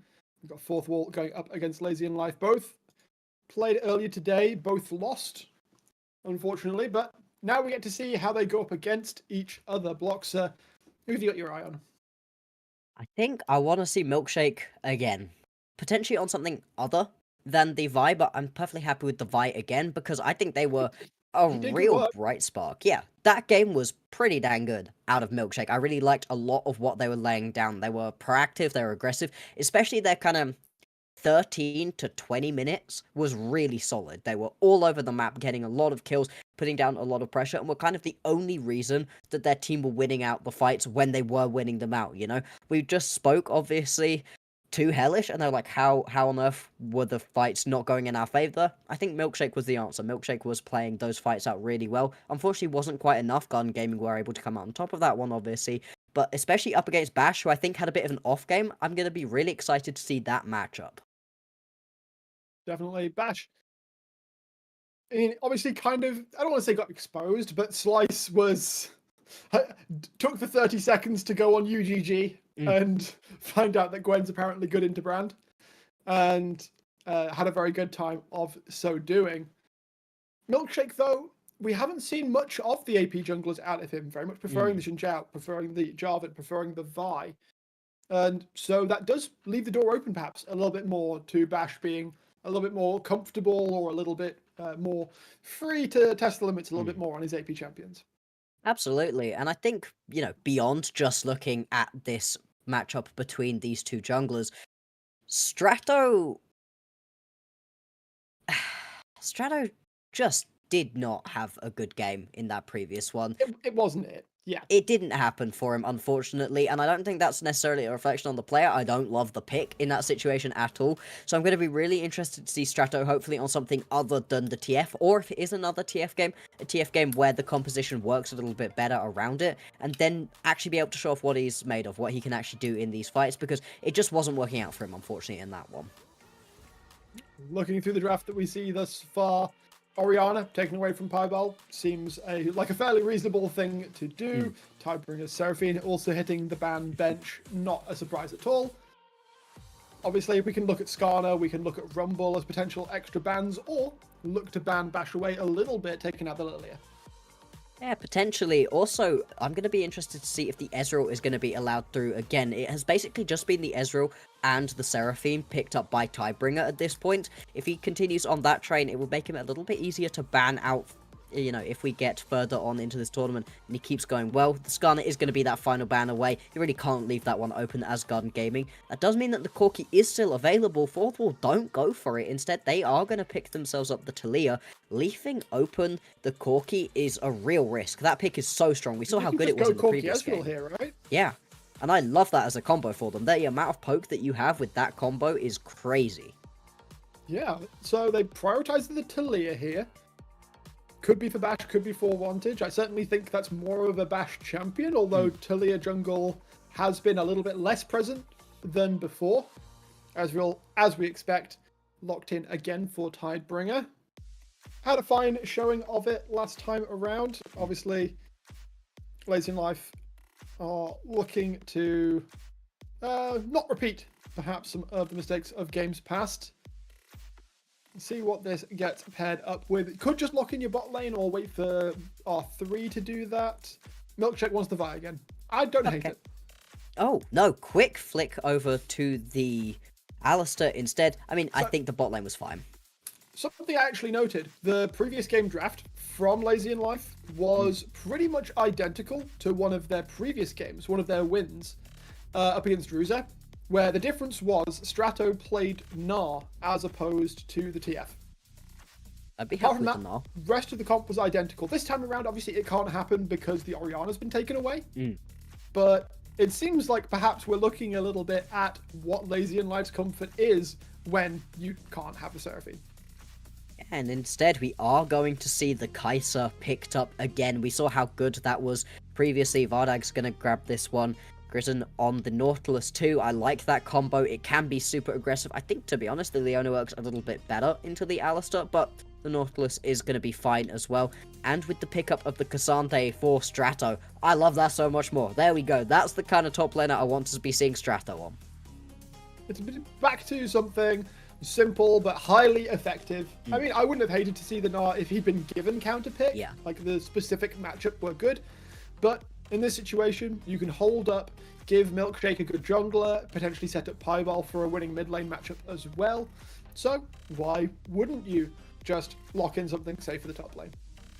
Absolutely, as we are going to see the Camille taken off the board. We're now likely going to see some top lane bans out of Garden Gaming. Fourth of all, they are finally going to take the Corki off. I am genuinely shocked that we have seen 6 champions picked in this game and none of them were the Corki. I mean, I get why it can feel a little bit risky to pick up. If you can get something hyper-aggressive on top of the Corki, he's no longer able to sit quite as far back and just poke and survive as long as you used to be able to. Still, though, the Corki just can lay down such a ridiculous amount of damage. We saw it in the previous game where, you know, the mid lane wasn't doing too much, and then all of a sudden you get into these team fights and you're just, dealing 30,000 damage in the course of 2-3 team fights. Pretty insane the way that this Corki can work out. Lazy just really good at missing bans. Yeah. I guess. Okay. Fair enough. They don't need him, I think is what they're saying. They don't need to take that 4th ban. Instead, just going to leave that one open. Fourth, I reckon they will probably take their final ban. Are going to take the Ahri off of the board. It was hovered earlier on as a potential pickup. If it was into the Talia, I think the Ahri has a pretty nice time into the Talia. You're just pretty effective at getting away from her early on. Obviously, once you do get that level 6, it becomes a lot harder to actually play into the Talia because of those stones across the ground. It just makes it that much harder. That... Really? Okay, I would have been very surprised by the thinking about their options right now. We won't comment on it until it happens. Belveth will be locked in for Milkshake. A lot of onus on that champion to get things done. It's certainly not as survivable as the Vi, unless you play it very, very well. Like, yeah. If you can use Royal Maelstrom to its fullest, of course, you can absorb a heck of a lot of damage, but it's not the easiest thing to execute. Right now, Edabury looking potentially for options from the top lane and lays down the gauntlet. The whole hand of Noxus being thrown down in front of Strato here, and with a decent amount of dashes available for the side of Lazy and Life, I'm certainly not upset to see a Poppy locked in for Bash. No, alongside the Talia, that means that dashing in any of these team fights is going to be incredibly risky. Yeah, just don't. It's going to stop a lot of what Sim wants to do, especially. Makes it very tricky to play this Alistar. The final lock-in will be that Veigar. I mean, that also does stop a lot of the engages too. You stop Grizzon a lot. I think both of these supports are going to have a really tricky time once we get into these actual team fights for playing this one out. But what fascinating compositions. This is very different to what we've been seeing from, you know, the standard meta of pro play at the moment. Gotta remember as well, Vardags is going to have to be a little bit careful in later game team fights because Killer Instinct is not a blink. It is a very fast dash. If you go into Event Horizon with the Killer Instinct, you are going to die. Yes. Very swiftly. I mean, that's sort of the ideal play, right, for Piebald. If the Kai'Sa that you're looking for just sort of flies into your baby cage, that's exactly what you're hoping to happen. Obviously, as Vardags, trust in this player to hopefully not end up doing that. Still, though, fascinating with these compositions. I'm really interested to see what actually ends up happening between these junglers. Like we said, that's sort of the lanes that we're looking to highlight, and Belveth, Milkshake, that's a lot of onus, right, onto Milkshake. That's saying, hey, you are our main carry, make it work. I've been haunted and, let's say scarred a little bit by some Belveth games that I witnessed. I think it was genuinely in the NLC Div 2, possibly in a UKEL game instead, where it was 2 different Belveths played back-to-back, bombed by each jungler. Across the course of both games, they did a combined 7,000 damage. Yep, I remember that. Was that us? Yep. It was that so was bad. UKEL. It was UKL. That was it a situation. So bad. And that is what can happen to this champion if she's not able to get stuff done. And she just becomes kind of a non-factor. Like, maybe you can land a knock-up? Maybe? But if that's what you're relying on, it's not it. Yeah, not exactly what we're expecting, and certainly not what I'm expecting from Milkshake here either, No. considering the game that we just saw him play might have been a loss, but that Vi was certainly one of the bright sparks that we saw from Lazy Life in that game. Coming on into the Rift then. Top lane is certainly going to be interesting. I want to see how Strato does up into Edinburgh. Of course, the Darius can potentially be very, very nasty if Strato is disrespectful in the early stages. Yeah, absolutely. But on the Cassante, you can survive for an insane amount of time. We saw in the previous game just how much damage the Cassante can do. It's going to be a fascinating matchup to watch, really, across all of these lanes. But yeah, the jungle, that's going to be crazy there. We'll keep an eye on the two of those once we join onto the Rift. That's this so little cute. guy. It is very, very cute. Oh, the little snail, as though. well. We are Also- being spoiled. Not such a little guy, that snail, to be honest. I think actually That's in the terms absolute of... unit of a snail, actually. Yeah. Those are big boy snails, and yeah, we are going to Oh, jump onto boy. the Rift here. So I just got a With, massive WoW flashback. Any Yeah. WoW players in the chat? In the Mists of Pandaria expansion, in a raid, there is a... hang on. Ooh, Milkshake. He gets Rooted stunned. up. Flashes out. Oh. The ghost was used by Edinburgh there, and the flash from Grissom, of course, with Hex Flash. It's not all that big of a deal. Why is it when I try and do a little anecdote, the level 1s actually happen, Max? Come on, hit us with it. I mean, things might still happen. In the Throne of Thunder raid, I believe, there are these snails, these gastropods, that move very, very slowly and sort of focus on players and move towards them, and they leave a trail behind them. If it hits you, or you stand on the trail, you insta-die.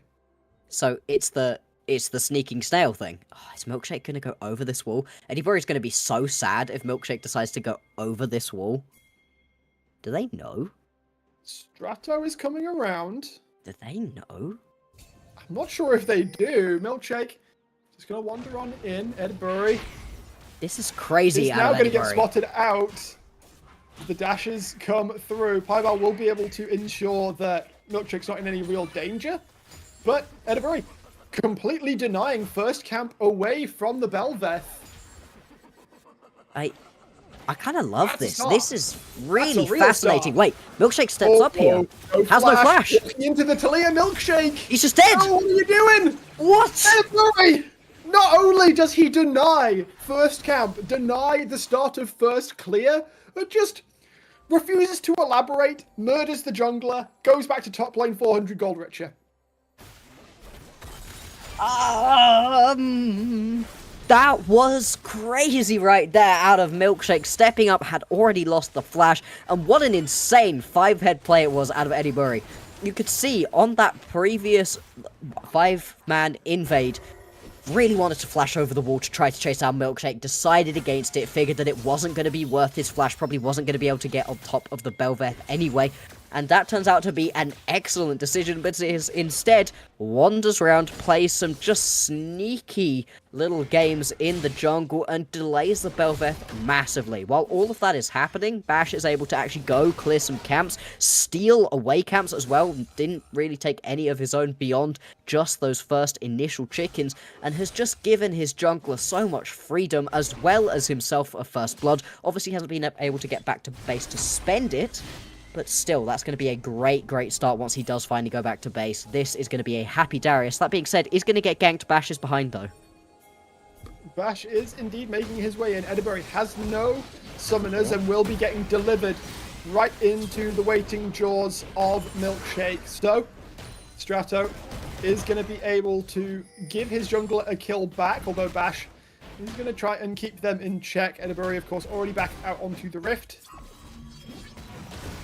Looks like Bash is going to try and get this under turret. Wantage moving up as well to cover for their dead top laner. Yeah, this is great. That This is a saved him from huge a very wave. rough lane sustain. Oh, Bash is just doesn't have dead. a flash or anything. Might just be dead here. One more hit will One do it. One more auto. Bash lives up to his name. That's onomatopoeic right there as he takes a kill. They're just going to be able to pick that one up nice and easily. The wave is also under the tower. Forces the immediate teleport back. Hook going to land. Tidebringer taking some good damage. Sim gonna try and trade this one back. Of course, Ezreal relies on those skill shots though, so Vardag's not in all that much danger. Christian though, taking a decent chunk for his trouble. He's gonna go again. The hook finds another hook. Arcane Shift out. Tidebringer will be able to survive. The Ignite gets dropped as well. Vardags and Christian, mana's quite low. Health not all that high either. No one, in fact, no one in this bot lane is looking particularly healthy. Thankfully, the Triumphant Roar. Oh my god! Hook. These are just magnetized. That was crazy. That being said, Milkshake is behind, and like you said, health bar's pretty low for fourth wall. Knocked straight underneath the tower for Vargags. No way he's going to get out of this one. Grisen is going to get run down by Milkshake. Not quite going to drop. Royal Maelstrom will be enough to pull that one out. And Milkshake, despite being put so far ahead, has already secured 2 kills.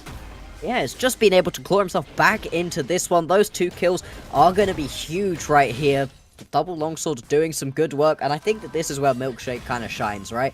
In a position where, hey, fallen behind a little bit during the early stages, but just plays this next couple of minutes so well. eDibury is going to get 3 stacks of the bleed onto Strato. He's got 6! Oh, ready boy. to drop the hammer, drop the axe. Doesn't even do it. Doesn't need it. Strato will burn out, bleed out. And with no TP to get back to lane, that should be a plate or 2 as well for eDibury. eDibury playing this one out incredibly well. Is, like you said, going to be able to shove in this wave as well. Whilst all of that craziness is happening in the top side, we've got 4 members hovering around this Drake. Nobody really moved towards it quite yet. We've obviously got the grubs spawning just a couple of seconds time too. Could be a fight potentially around this Drake, and it is an Infernal, so there is a pretty good incentive to get teams around this one. You do end up going early on. You would really favour a Kai'Sa in terms of the amount of damage she's able to do, but there is a Sheen already on Tidebringer, so he's going to be hurting quite a lot. Yeah, that kill he was able to secure of Drake for grubs is not happening. Simon Tidebringer looking to maybe join in on the play. The hook again lands onto the Ezreal, handed back. Blue team has slain the Dragon. Milkshake going to drop the W to try and make this one out. Wantage now joining the play. Velveth just barely surviving. The hook! Flashes forwards, is able to secure the kill. Grisen put underneath the tower. He does not die. An auto after a flash from Piebol will be able to secure it. There is still a primordial burst available as well. Can he find his mark?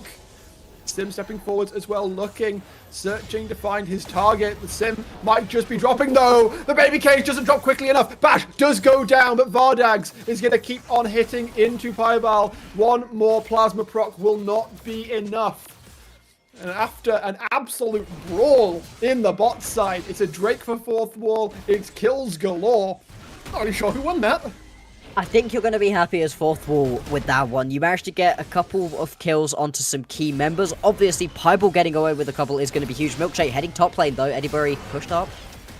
I mean, you're not getting out of this one. You go Flash, but unless it is very, very good, I feel like you're not going to be feeling all that good. This one pretty well. Still only level 5. He might be able to turn this one around. Royal Maelstrom comes through. Bash looking to join the play. Not able to find the wall, but it will not matter as the slam will be enough. Bash able to walk this one out as well. Strato does not use the hook.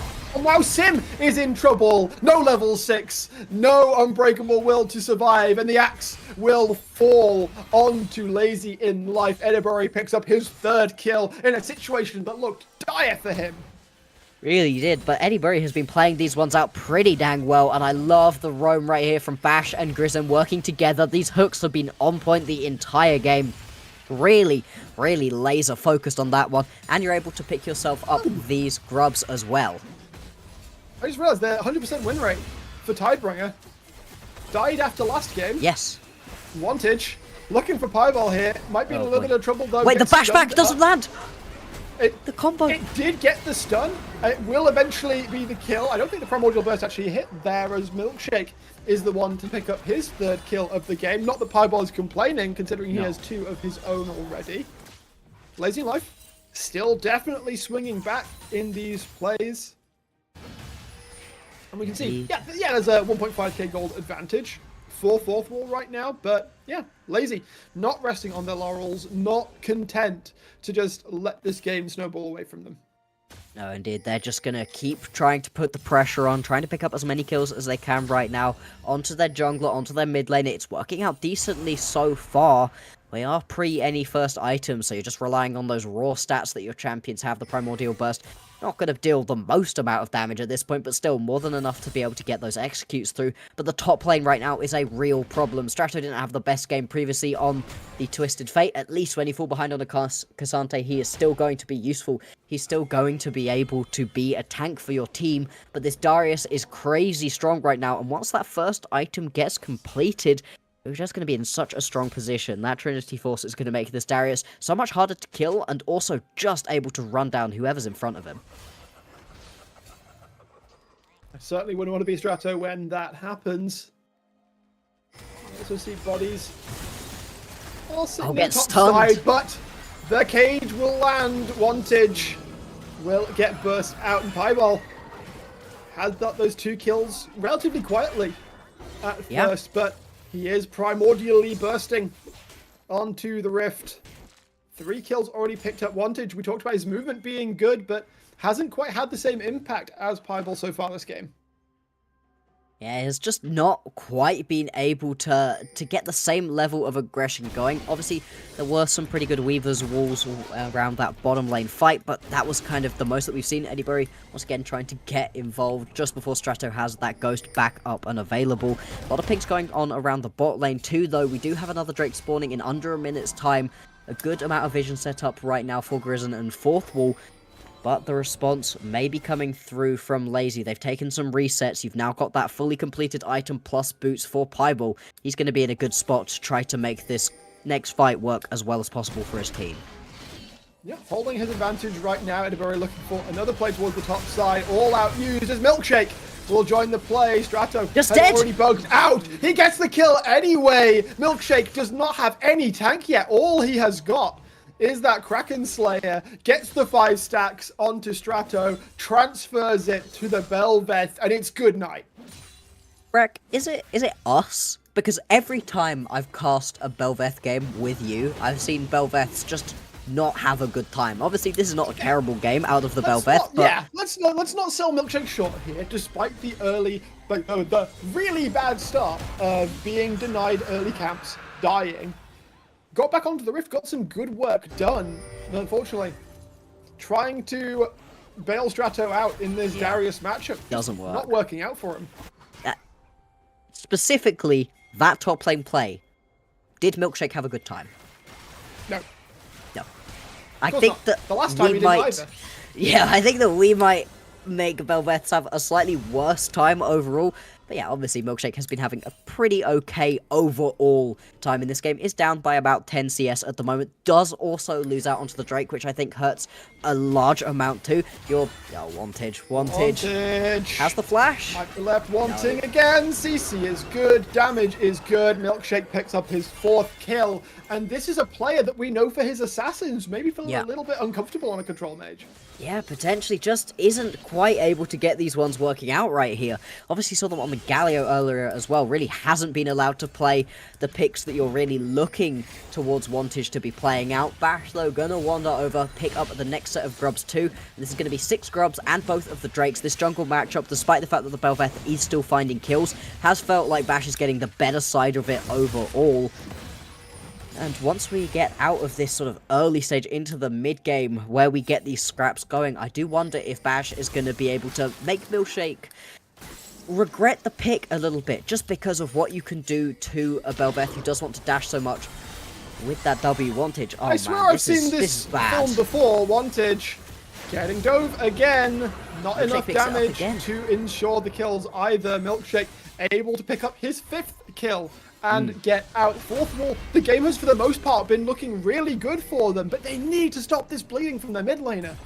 Yeah, it is a potential situation where you're just looking at the Talia as sort of a little bit of extra damage, you know. He's not going to be able to be that main threat that you would love for your Talia to be. We are going to see a dive top lane. Strato...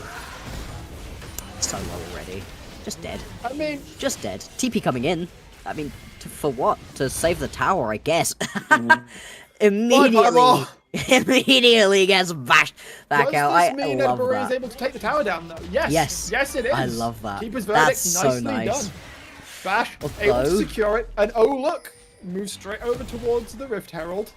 Unfortunately, there are Lazy and Life numbers towards the top side. Milkshake already got the better part of 1.5 items. Bash quite low, although Milkshake not tanky by any means. Sim gonna take a good chunk of damage. Might be in Sim some just real dead. trouble of his own. No, Unbreakable will fall down as well. Wantage picking up his second kill. Some much needed gold into the Taliyah's pocket right now, considering he's already 20 CS down. Yeah, just really needed there, like you said. Also going to be able to pick up this Herald too. Another potential injection of gold onto Wantage. They try to use it in a lane where he's at. Otherwise, just take down these mid lane towers, really unlock the rest of the map. This bot lane was somewhere I kind of expected to be pretty explosive, and that first couple of minutes, it really looked like it was going to be. But beyond that, it's really been about these bot laners, these supports roaming around to the rest of the map to get a lot of these big explosive plays. The bot lane itself has been pretty chill so far. We are seeing those first completed items coming through, though. It's going to be Trinity Force for Tidebringer right here, but Static for Vardags. That is the standard build at the moment. But still, it means that, you know, that first Static, it doesn't give you that much right now. It's once you get the next items coming through that you really pop off. Yeah. I mean, to be fair, once you get the Rage Blade, you still don't hit that hard. You just hit a lot. Capital and risk. if you're able to stay around in these fights, that's when you can really start to shred through people. Yeah, it really is just, you know, it's day trading. It's investment. Capital is at risk, but if you can wait it out, then you will very quickly get to a sort of point where you are doing a good deal more on the Rift overall. I don't think Vardags, obviously, with that situation, the bot lane not being as explosive, I would like to think Vardags doesn't really care, because, Nope. again, he is investing in his future. Yeah, absolutely. Perhaps if you're having a more explosive lane, you're going to go a slightly different way with those early items. We're going to see a potential bit of threat right here onto Vardags. Does have Lazy Sim and Tidebringer in the area. Recognizes that is going to back off. The mid lane is getting pushed through right here for fourth wall. They're going to drop the Herald and then head down towards this Drake. The prescience of the blue trinket is certainly very good. Edinburgh has made his way down. Didn't need a TP for that one. It does mean that he has left Strato alone towards the top side. Might give up the top turret for it, but considering he's already taken the top tier 1, that's not that big of a deal, and Lazy and Life are not able to step into the river. So this will be, just after 17 minutes, Soul Point already picked up fourth wall. This is what we saw in the previous game up against Lazy as well. They'd lost out onto Soul Point by this point in the game as well. It's really unfortunate for this to have worked out like that. But there are still some real bright sparks. Like you said, Strato got some time alone in the top lane, was finally able to get that tower down. A much needed injection of gold, has now got that first completed item plus that Barmy, so is sat in a decent position, will be able to survive for a while, especially when it is going to be that Static onto Vardags, not exactly going to be shredding through the Cassante. Your mid laner is in a really strong position. Pybo can just blow somebody up. Also has two needlessly large rods in his inventory. We both know what that turns into, heading straight towards that Rabadon's death cap. And that could be a huge change. That is how you do when Yep. you have infinite AP scaling on your passive.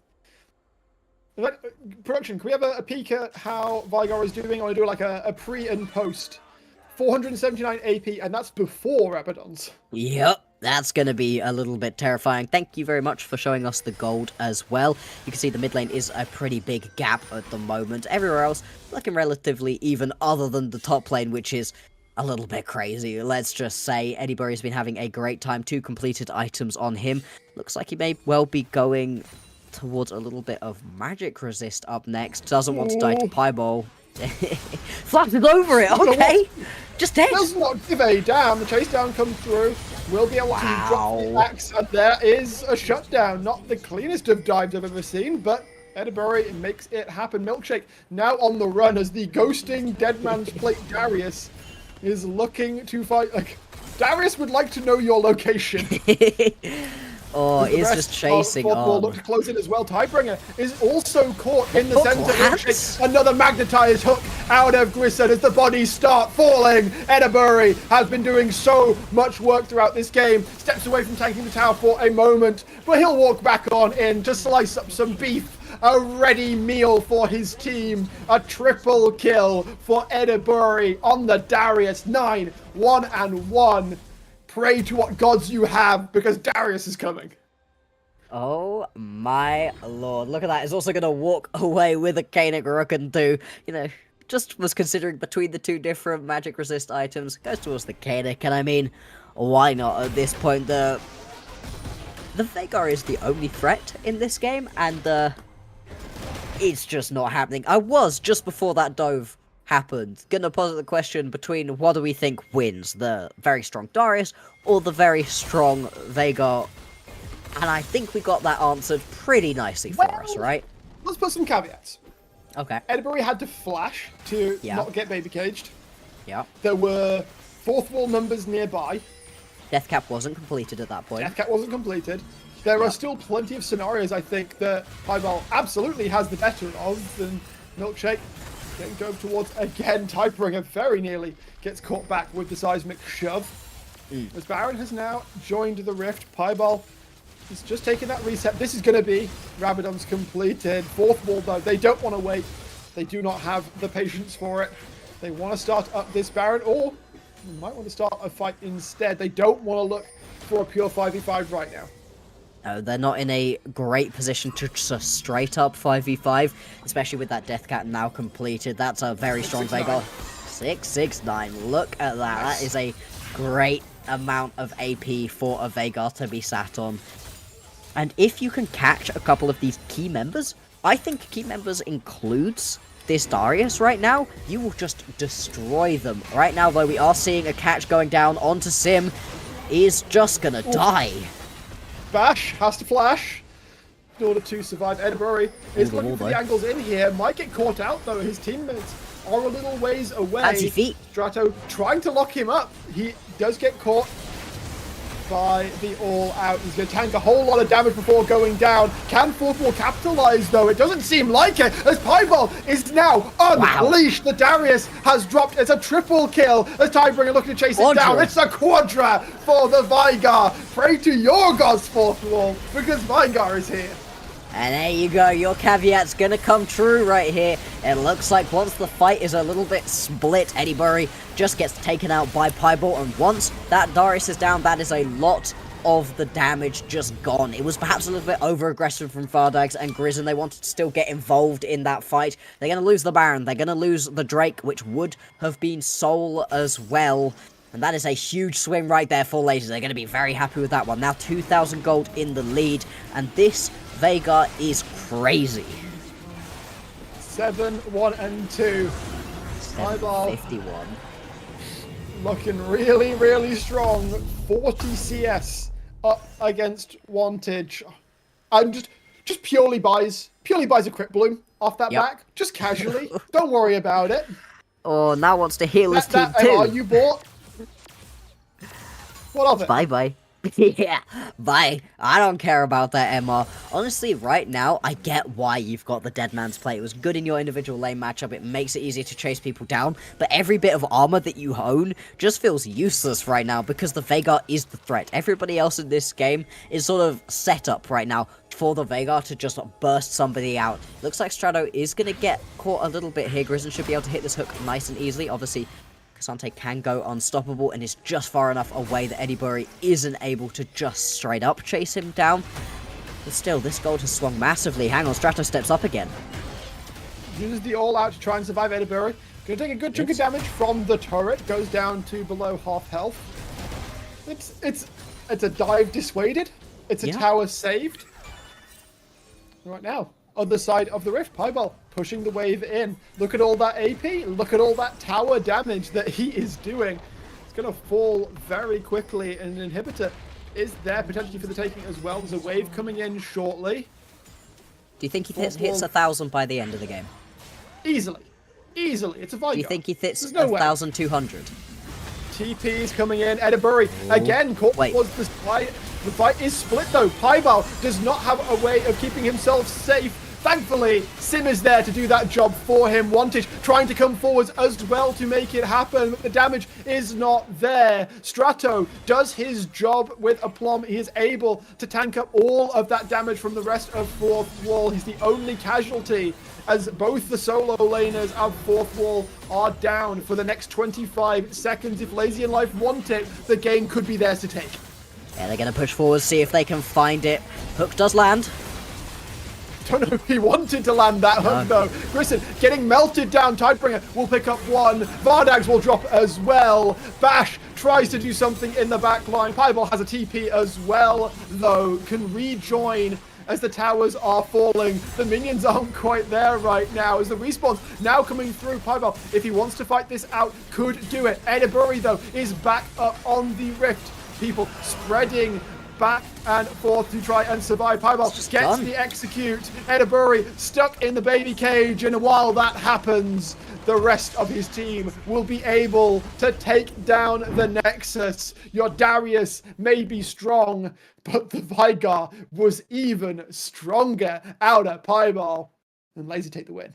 That felt crazy. That felt like it was pretty much just Pieball winning that game straight up for his team. Obviously, it took a lot of setup. A Veigar cannot just play by himself. But when you take a look at the end stats, at the amount of damage, that was a crazy, crazy performance out of the mid laner. And it kind of came from the fact that the mid lane just kind of got left alone. The bot lane was a bit chill. The top lane was where things were going crazy. But once we got into these bigger team fights, just able to, with that primordial burst, just picking up a couple of kills here and there, and then once they got to the big team fights, once you're able to take out that top laner, that Darius is down, you're just going to be able to win out those games. Really impressive performance, and I have a lot of respect for the rest of Lazy for not panicking. They were quite far behind, but they just kept playing their game. Just believe in the process. And turns out Vigar is a really good insurance policy. If you can keep him alive, Pieball will claw them over the line. So Lazy in Life, they go 1-1 today. I believe that will put them to 4-3. 4-3.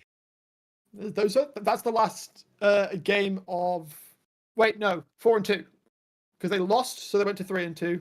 Yeah. So they'll be at 4-2 as well. Rich Gang, Garden Gaming, and Lazy in Life all at 4-2. That does mean that Fourth Wall finds themselves down in joint last with Ruse at 1-4 after today's games. We do have one more coming up, however. One final game, Unique, looking to bounce back after their loss to Garden Gaming against 42 Gaming. We'll be back for that in a few minutes, but before that, we are going to have an interview. Give us a moment while we set that up.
welcome back, everybody, as we are joined by someone with an actual camera, Milkshake, coming on in for the third interview of the day. Welcome, and I've got to ask, how about that early game? Yeah, it was quite a rough early game.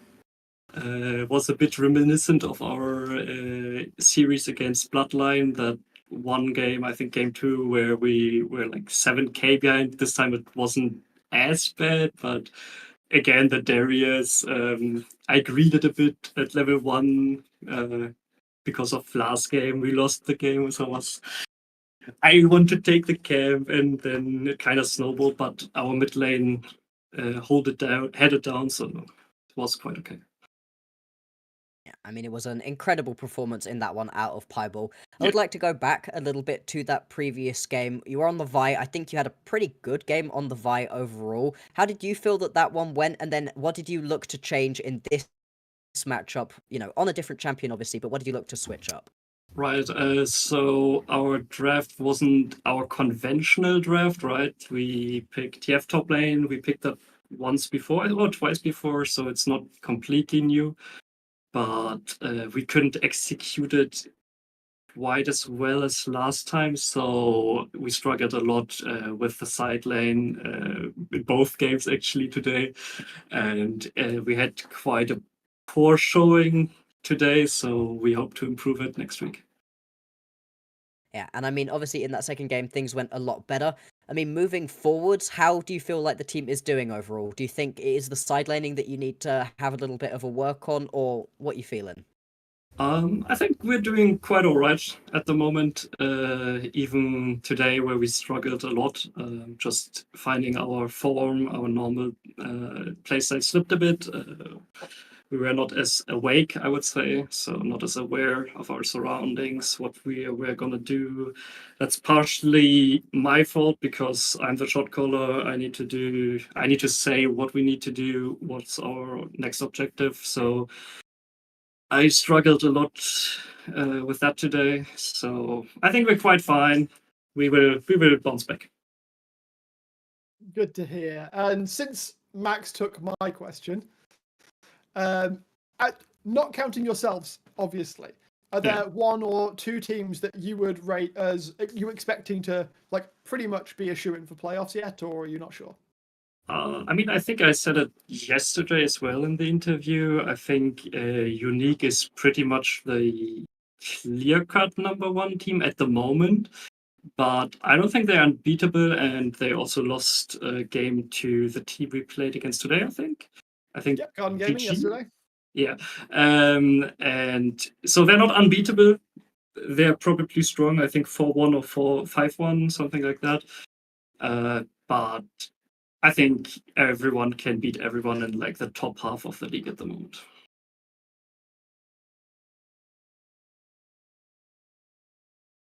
Fantastic. Do you want to shout anyone out before we let you go? And see, Yeah, of course. two games.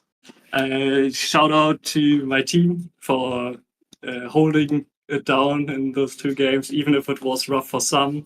And shout out to my brother. Yeah. Nice. Fantastic. All right. Thanks very much, Milkshake. Obviously, you must be a little bit tired after those 2 games, so we'll let you go and we'll get on ready for our final game of the day. As Milkshake said, Unique coming up in just a couple of moments' time against 42 Gaming. We'll be back in a sec for that.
Welcome back, everybody. Ahead of the last game of the day, Unique, after taking a bit of a hit, losing to Garden Gaming yesterday, coming on back to play against 42, a team known for a little bit of craziness.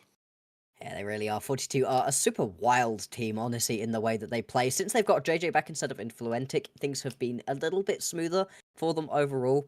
Still, though, a lot of players that you will have heard of, Virtuoso, Balmeev, JJ, Chrissy, all of those guys, have been on plenty of previous teams before. We know that they like to play a little bit crazy, so I'm not surprised by the way that 42 play. There's a little bit of a feeling, though, from quite a lot of us, that Unique may be a little bit annoyed about having lost last game. A lot of teams who are going 5-0, 6-0, and then lose a game are quite annoyed about having finally had that streak lost, and often the next team to play them doesn't have the best time of it. Yeah, usually they come back out with something to prove, and 42, it's going to be really telling of how they come out in this game. I don't necessarily, even if they lose, as long as they make it competitive, Yeah. then because this team has been very variable in their losses. Yeah. We've seen them scrap toe-to-toe with, in some cases, and in others, not so much. It just hasn't worked out for them in some cases, absolutely. So we're going to see quite a lot of these standard bans coming through. I am very much hoping that this is going to be a final 42 ban onto the Skarner. Otherwise, getting that on over to Archfiend probably isn't the best decision that anybody's ever had. Instead, it will be the Tristy taken out. I mean, to be fair, Dusty is crazy good on it, has been playing that quite a lot. Deadhound's Way has also been left open. Yeah, Deadhound's Way being open is going to be a higher priority for them. He has been playing that to just such incredible effect. Didn't lose a single game on it, I don't think. We've been talking about AP bot laners, and yeah, Deadhound should be able to snap that one right up. Corki and Tristana are both gone, though, so AD mid lane options have been pinched a little bit. Have to see what Unique want to do as the draft continues. 42. Just going to start off nice and safe. It's not Sejuani duty for Balmeef, which is a little bit different from them. Yeah. But it's a proactive early jungler, can get a lot of stuff done. I'm certainly a fan of it. Yeah, it works sort of the same way as a lot of the things that Balmeef has been playing. Has been playing some Jarvan, some of the Maokai, but just does a little bit extra damage, can be a little bit of extra aggression for you. Next pickup is going to be the Zeri, so that's interesting into the Hui. Now, Zeri can work into the Hui, I think, but you've got to be very accurate with landing all of those Qs, otherwise the Hui could just poke you out from so far away. Dynasty hovering towards the Vi, we've seen what it can do today, did lose, but still was pretty dang effective, and it's the sort of thing that Banastay, I just believe in them and their ability to just play crazy aggressive champions to sort of the fullest effect.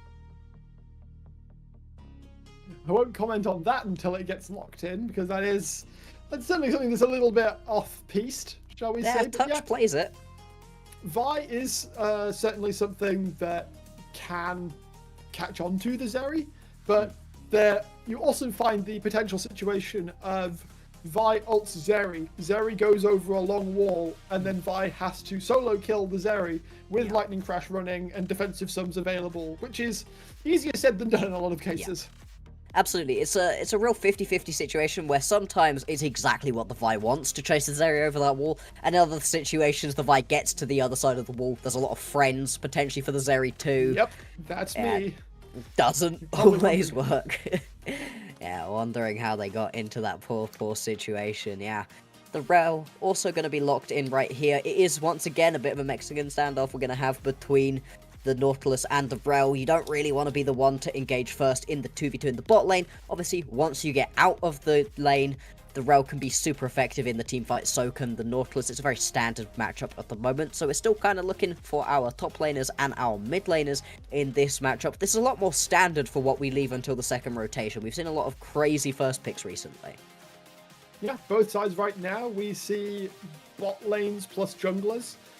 Obviously, Hui could go into the mid lane, but considering how much of a prolific Deadhound pick it is, then, we can read between the lines a little bit on that one. Ezreal taking a ban as well, so quite a lot of the safe AD carries have fallen away.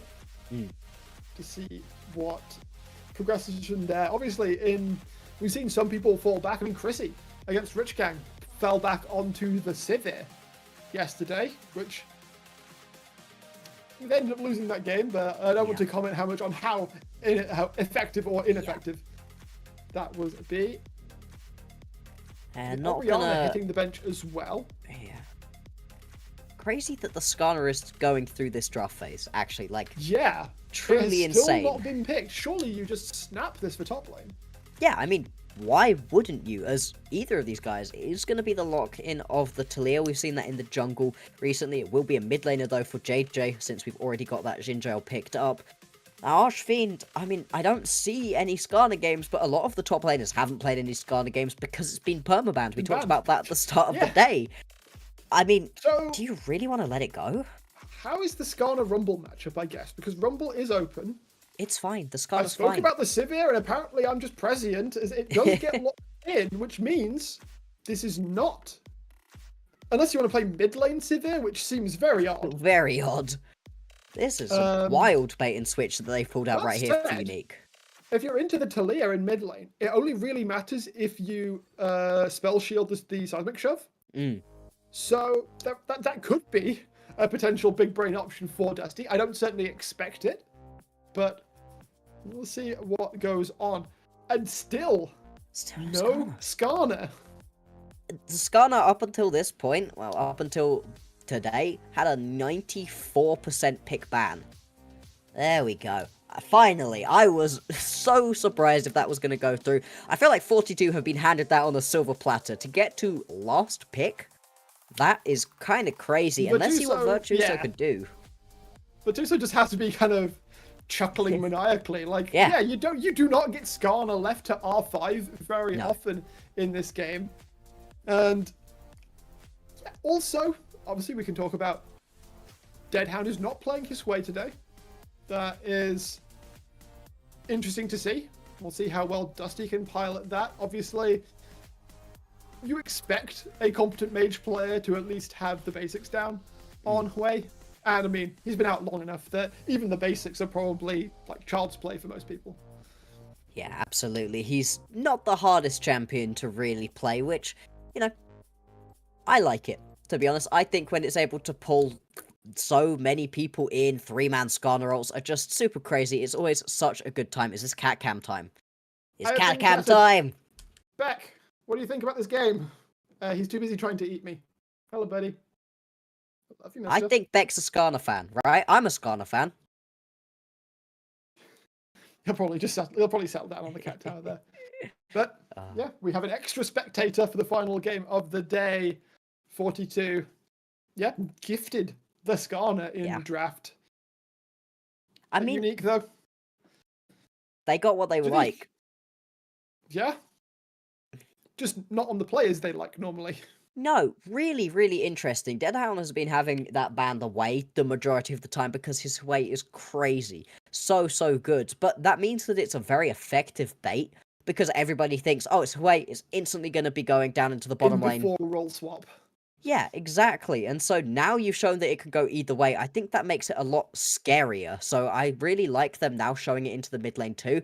At this point, Deadhound has played the Hui and the Tristana, both champions that Dusty's going to have shown. And so you're now completely opening up these things to where if you do first pick the Hui, now the opposition cannot fully assume. They don't get to just say, oh, cool, it's just going to be in the bottom lane. We can now focus mid laners. That gives you something in your draft.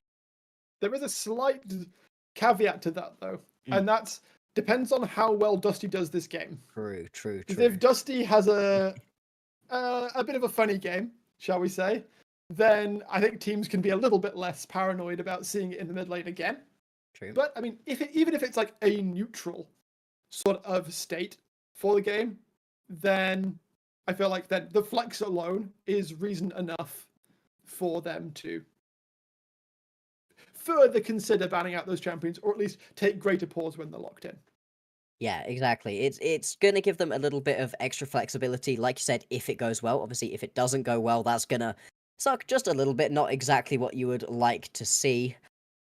Still, as we go on, we'll be getting into the game in just a little bit's time. Had a little bit of a pause, so, you know, we can talk about these compositions a little bit more.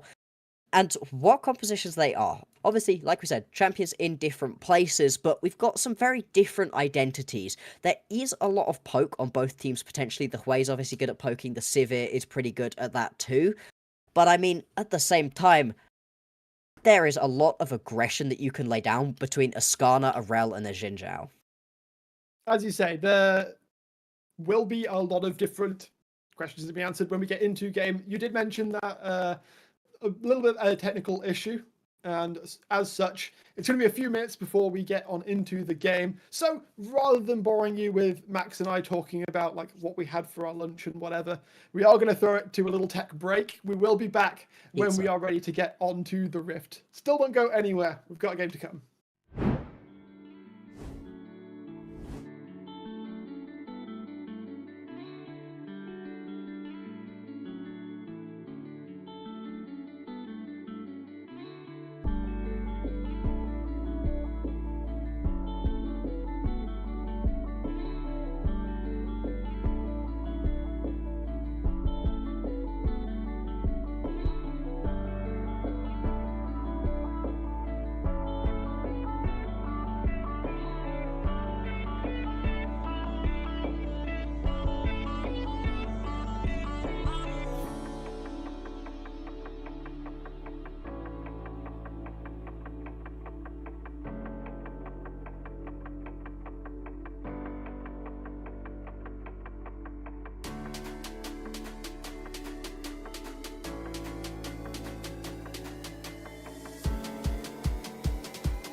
Welcome on to Summoner's Rift, everybody. We are back for the final game of the day. Unique looking for redemption after their loss to Garden Gaming 42.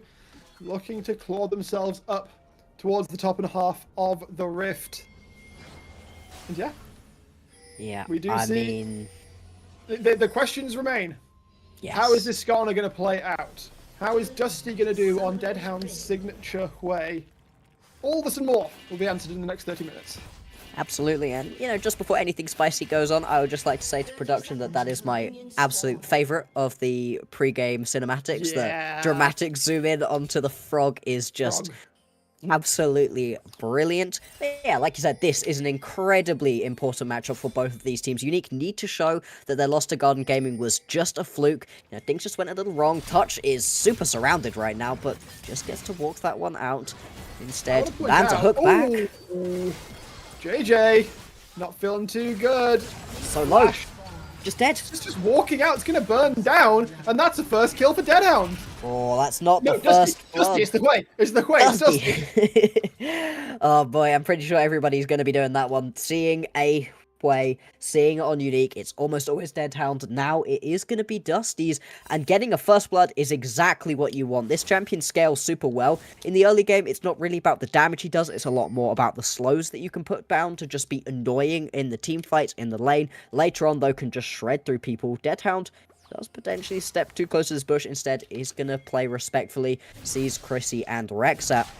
And that's a perfect start for Unique in this bounce-back game. Now, I think everybody knows about Unique, how strong they are, what they can do. The fact they lost in the previous round is such a surprise to people. 42, though, they've been super back and forth, haven't they? Yeah, looked really good in their wins, but inconsistent, shall we say, the manner in which they've lost the games that they've lost.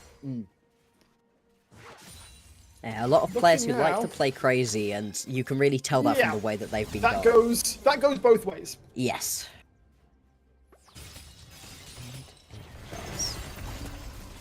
I wonder if they're going to calm down as the split goes on, or if they're just going to continue to thrive in that chaos. JJ, getting some good trades. Obviously, Dusty, after getting that first blood, was not able to reset. So, Instead, is just going to have to stick it out in this lane. Obviously means once he does get back to base, he's going to be in a very strong position.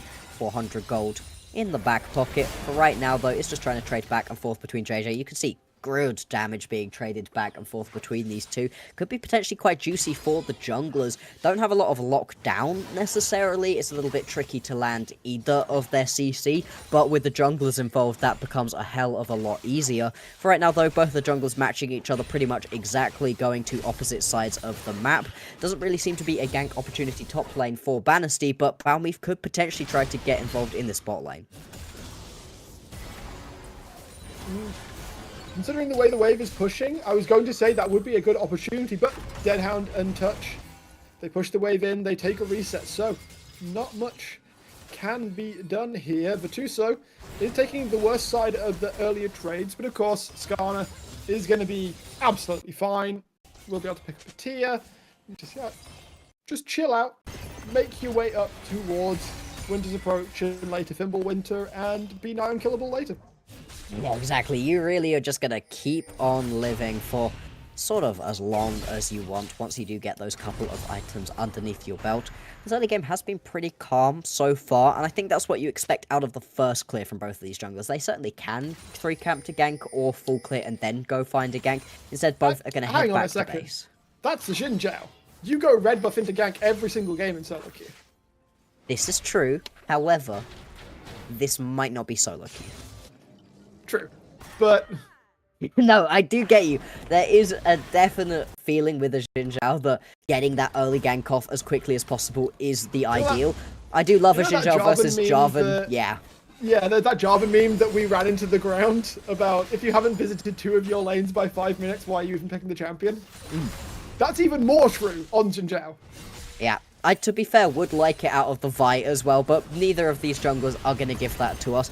Instead, we can see Balmeath taking these chickens, potentially hovering around Dusty right now. Is spotted, though, so Dusty's not going to be under any real threat at the moment. And these junglers really are just matching each other, mirroring each other as they head along through these camps, finally going to diverge in their pathing, in that both seem to be heading down towards this.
isn't great. It is one of the best individual Drakes to be able to pick up, and they would have liked to have secured that one, but, you know, it just wasn't working out for them in that situation.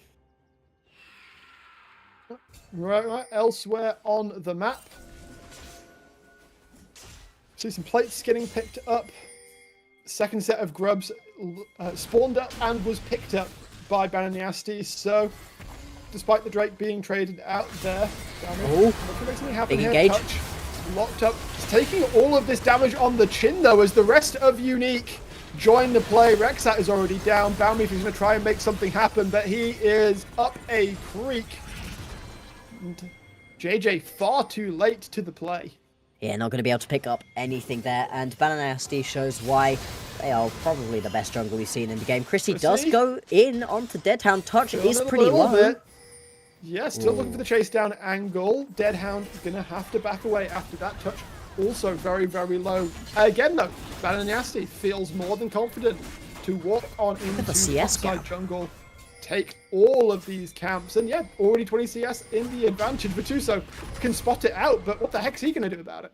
And Bananiasti, Archfiend, they can just head back on over that wall after their little heist. And Balmif, there's not really anything that you can do. Obviously, both of them have that Sundered Sky completed. So in a straight-up 1v1, you're not going to be too dissimilar. You know, a little bit of a level advantage means that you're going to give the advantage over to the Vi, but it's just the constant choking out of Balmif. They're just not able to play this game. Looking towards the top side.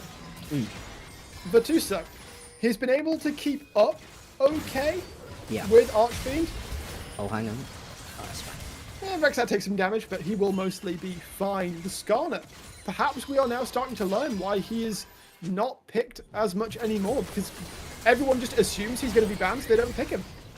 Yeah, quite possibly. I mean, it's so strong in people's minds, but does that necessarily mean that it's just as strong right now? And potentially in this composition, it's just not as good. Of course, we haven't gotten to the point where in a big team fight and he grabs 3 people and, well, at that point, what on earth are you meant to do? Yeah. So we'll have to see if this gun is going to be able to pull it back at some point. Still, though, with the Eclipse completed right now onto Archfiend, he's going to be feeling pretty dang good about the way that this early game has gone. There's going to be a Shelly on the map. Neither of the junglers are around for him right now. There is going to be a ping onto it right now for Balmif. And with Bananiasti on a recall, they're not going to be there for at least a little bit. Instead, Balmif just going to clear away some of the vision. I think vision has been something that, so far in this game, Unique's just done really well. They've had a ton of vision around all of these objectives. It's not led to many picks, necessarily, but it has led to them being able to get into the enemy jungle and steal away a lot of stuff. Yeah, it's also led to them having a 2k gold lead around the 15-minute mark. Whole lot of pings coming out though, as Bananiasti has been caught out a little bit, flashing away. Balmif drops the ultimate, is going to survive a little while longer, but Archfiend certainly has something to say about that, as numbers from all sides are looking to join the play. Rexat will drop, JJ needs to get out, he has his flash available, will be able to get away. The Impale lands onto 2, Archfiend will drop. There it is! He is able to open up. Touch now needs to get away, although Deadhound might have some damage to drop of his own. Vituso is able to tank up quite a lot. JJ cannot rejoin the play. The flash of Vituso only puts him in position to suffer more pain. Unique will be able to pick up one more. JJ drops from the Severing Bolt as well. Chrissy gonna take some damage also on the escape, and Unique, they get it all. I feel like we might have been able to answer a couple of our questions coming into this game in that most recent fight. Can the Skarner get involved in a team fight and change the landscape of it? Yes, obviously it still didn't go the best for 42, but the Skarner arriving in that fight, landing that Impale onto 2 members, is the reason that it wasn't a straight-up ace. That team fight was going horribly for 42, and the Skarner was pretty good. But I think the more important question is, can Dusty play this way? And I'm going to say yes. 4-1-4 right now. Doing pretty good. Acceptable performance for 1-4, doing pretty alright for himself. 42. They do have the inside line on a second Drake pickup, so we'll be able to get that. Chrissy as well. We'll be able to pick up their first turret of the game. In trade though, Archfiend and Bananiasti will be able to pick up the Rift Herald. Shelly going into pocket. It's going down quite slowly, actually, all things considered. It will be picked up eventually. Yeah, it goes down eventually, even if it's a little bit of slow. There was no real contest coming through.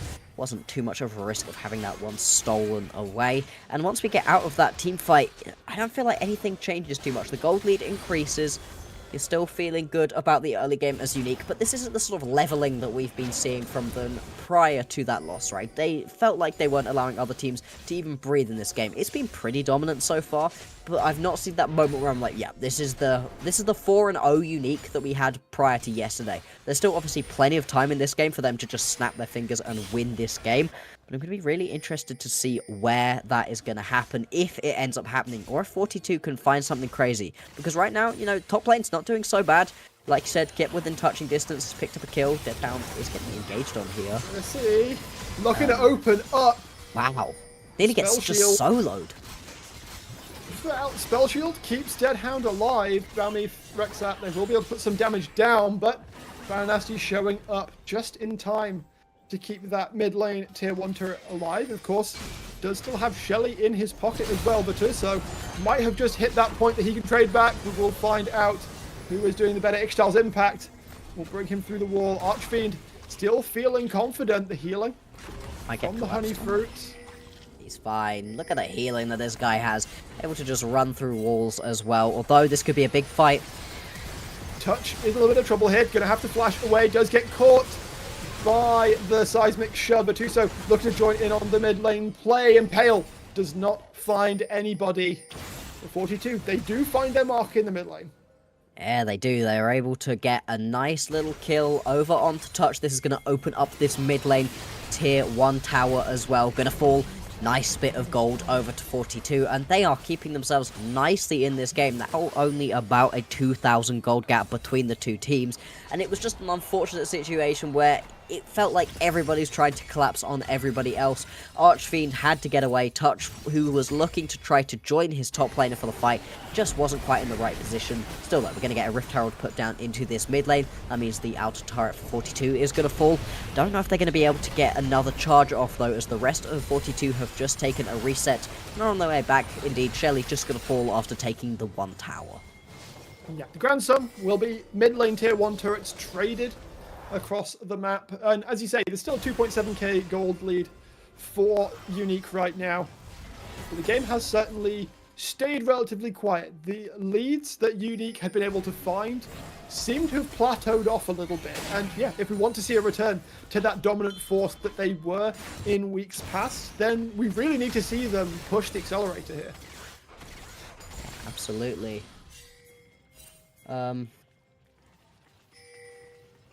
Hang on a second. There we go. Right. Sorry about that. My game just flickered on me. All good. We are back indeed. Instead, we are just going to have a look at the state of the game at this point, right? The gold gap isn't massive.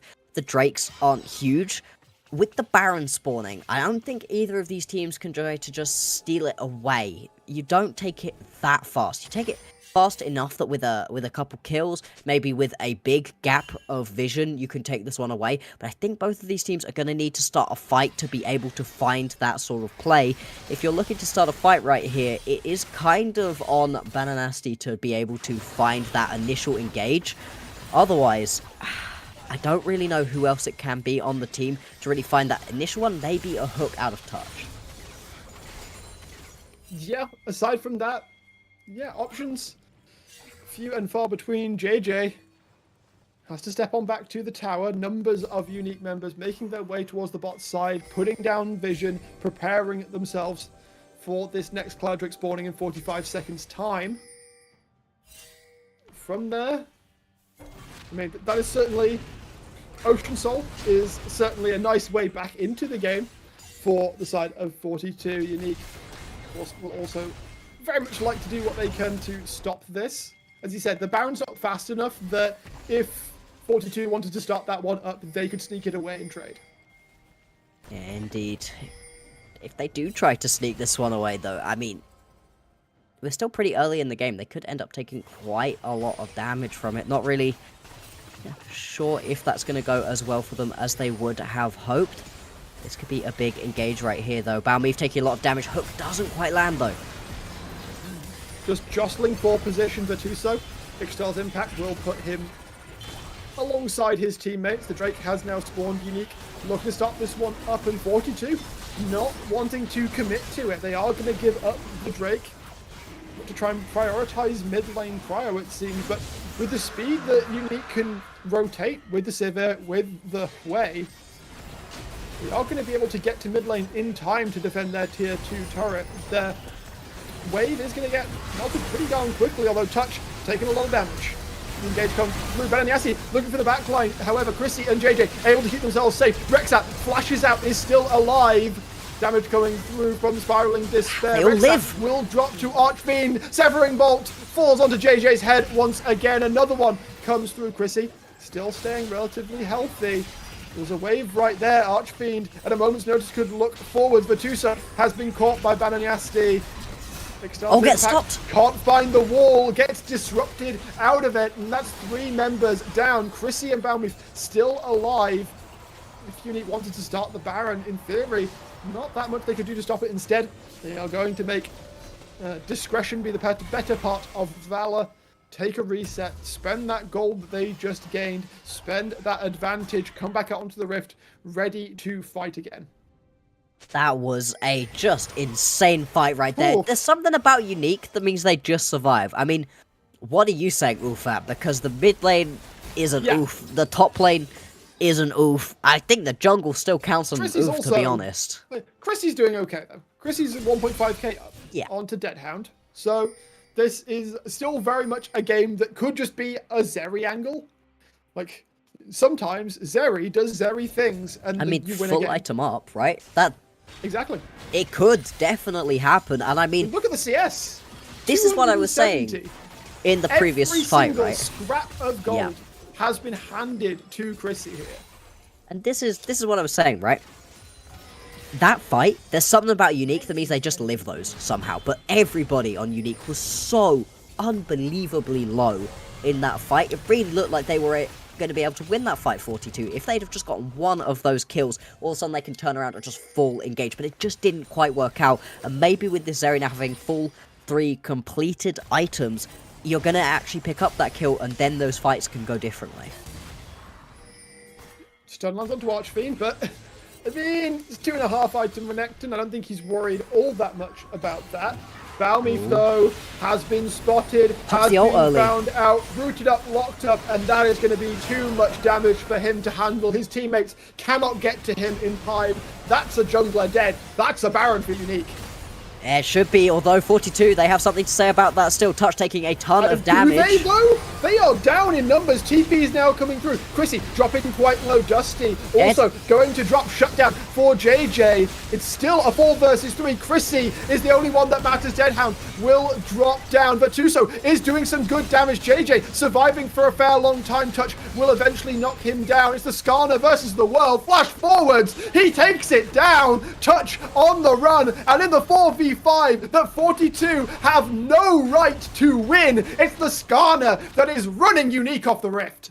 Yeah, the Skarner, it was allowed through. It's such an insane pick ban rate, and we can see why right now. In the individual laning phase, it isn't the most impressive, but once you get to those team fights, it survives for so long, and even through all of that... His damage items. Yeah. Why is he allowed to do that much damage, Rito? Hey, he has yeah, that's the damage items he has. That's why he's dealing damage, because I said so. I mean, yeah, thank you, Zoe. That is exactly right. To be fair, while Virtuoso did some crazy damage in that fight and just survived for so unbelievably long, Chrissy dealt so much before they died and was the reason that that fight wasn't a complete disaster, as you said it might be for 42. JJ also survived a very long time on that Talia. So it was kind of cleanup duty for that Skarner. 40 seconds until the next Drake spawns in. Virtuoso very confident to step forwards into pretty much any scenario. Ixtal's impact coming through as well. Rexat taken a lot of hurt. Does not have a War Mag to be able to top back up. No. You can be able to get some honey through. Yeah, that'd be alright. They do have a decent ways in, but look at the vision. It's still very much Unique favored. 42, they cannot step in right now, it seems. Especially JJ is currently clearing the wave top. Had to go top lane, was losing out on so much with just the constant pressure that was being laid down by Unique. The second that they're going to see JJ top lane, immediately head on over to that Drake. It was just a good, patient play right there out of Unique, and that's something they are so good at. This team really knows when to pick fights a lot of the time. I mean, to be fair to them, that previous fight looked like it should have gone well for them, a 4v5 situation. Still, they are going to lose a top lane outer turret for the Drake. I don't think you're too mad about that one. It is going to be Soul Point. Ocean Soul would be huge in this fight, especially because I don't think you can give over the Ocean Soul to this Skarner and win this game. Well, they're on their way to doing that. Soul Point is secured. JJ currently, oh, credit to him. He is quite a ways down. We saw the gold, but he's still being impactful. Chrissy, the Flame Horizon is in full effect. Absolutely, it 100 is. CS difference between himself and Deadhound. But considering the extra assists Deadhound has picked up, that does soften the blow somewhat. Just a little bit, but still down by a full item at this point. You know, you're not in a particularly strong position compared to your opponent, and the Zeri, like you said, can do Zeri things. You can see the Baron being started up right here by Unique. Everybody is here. Valmy rooted up though. Rexat looks to step in. That is a Rel that is nowhere near tanky enough to do anything. Benaniasti looks for Chrissy on the backside. There is the catch. It is only on to touch, however. Benaniasti again looks for the reset, the regain angle. And Vatuso able to tank all of this damage. Valmy not able to tank that much damage. Chrissy firing over the wall, but Dusty hits it with the devastating fire. Triple kill for Deadhound. And they can peel on back. They don't need a jungler if the enemy jungler's dead. Exactly. It took a little bit longer than Unique would have liked to have found that fight. But once you pick out onto Rexat, like you said, this Rel with just a Knight's Vow in inventory really is not going to be strong enough to hold up against that damage. And without the Rel, any hope of engage just goes. Chrissy was doing work over the wall, but JJ got bursted down.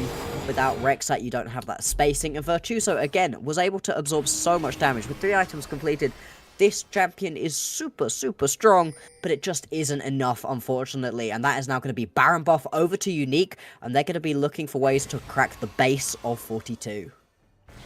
Well,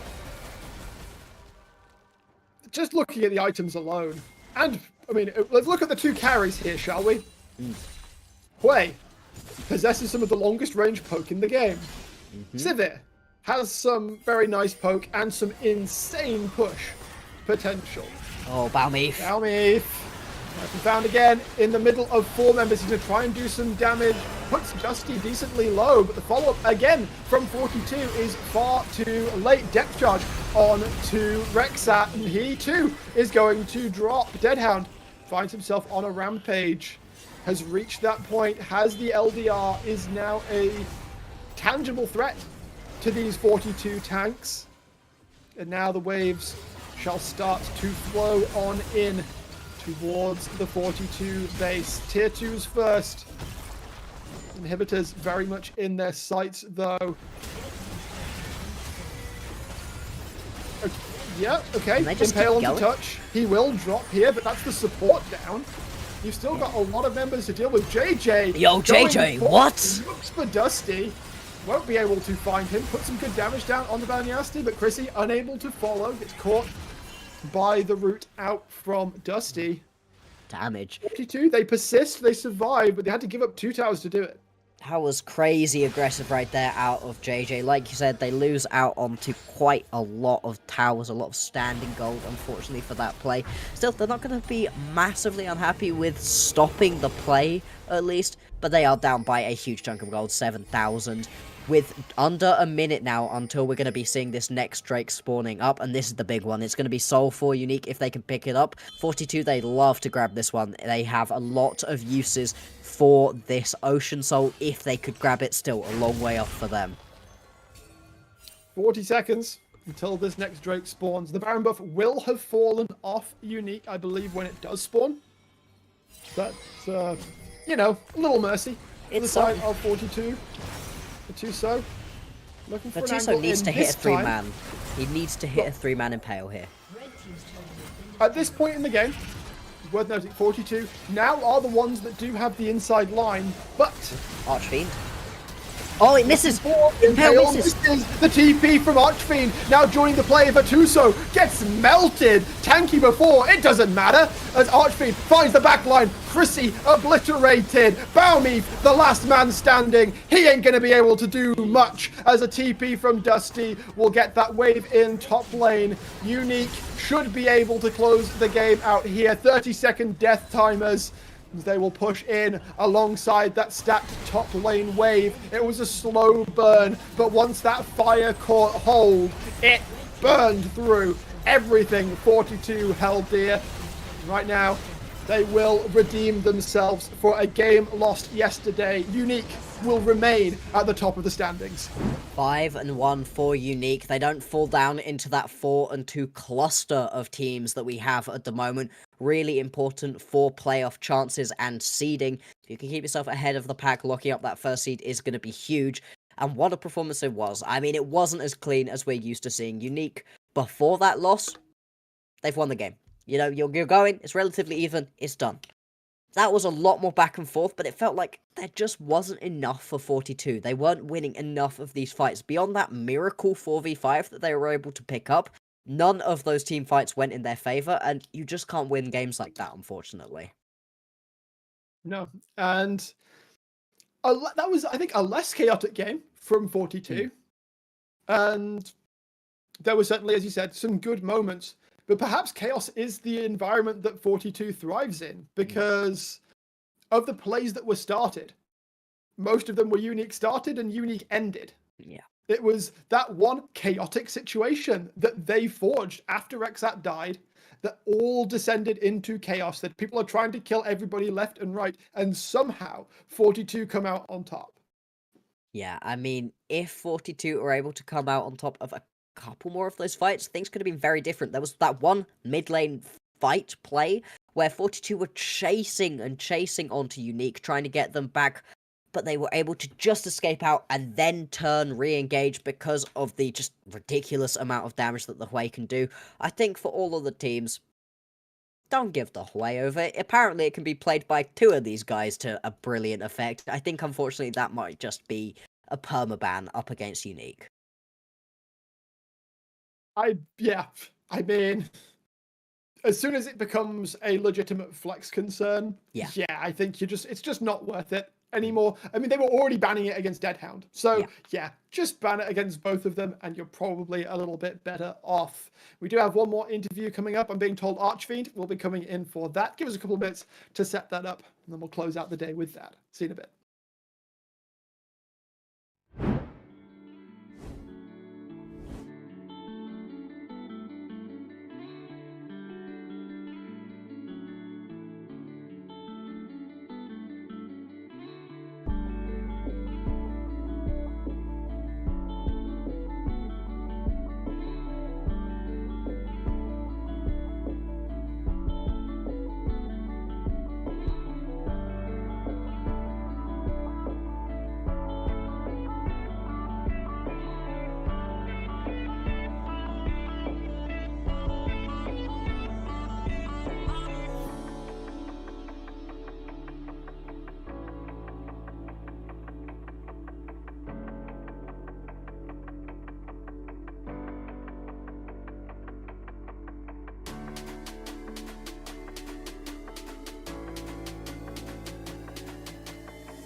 And here we are with the final interview of the day. We are joined by Archfiend, a creature of the darkness, it would seem. Welcome in.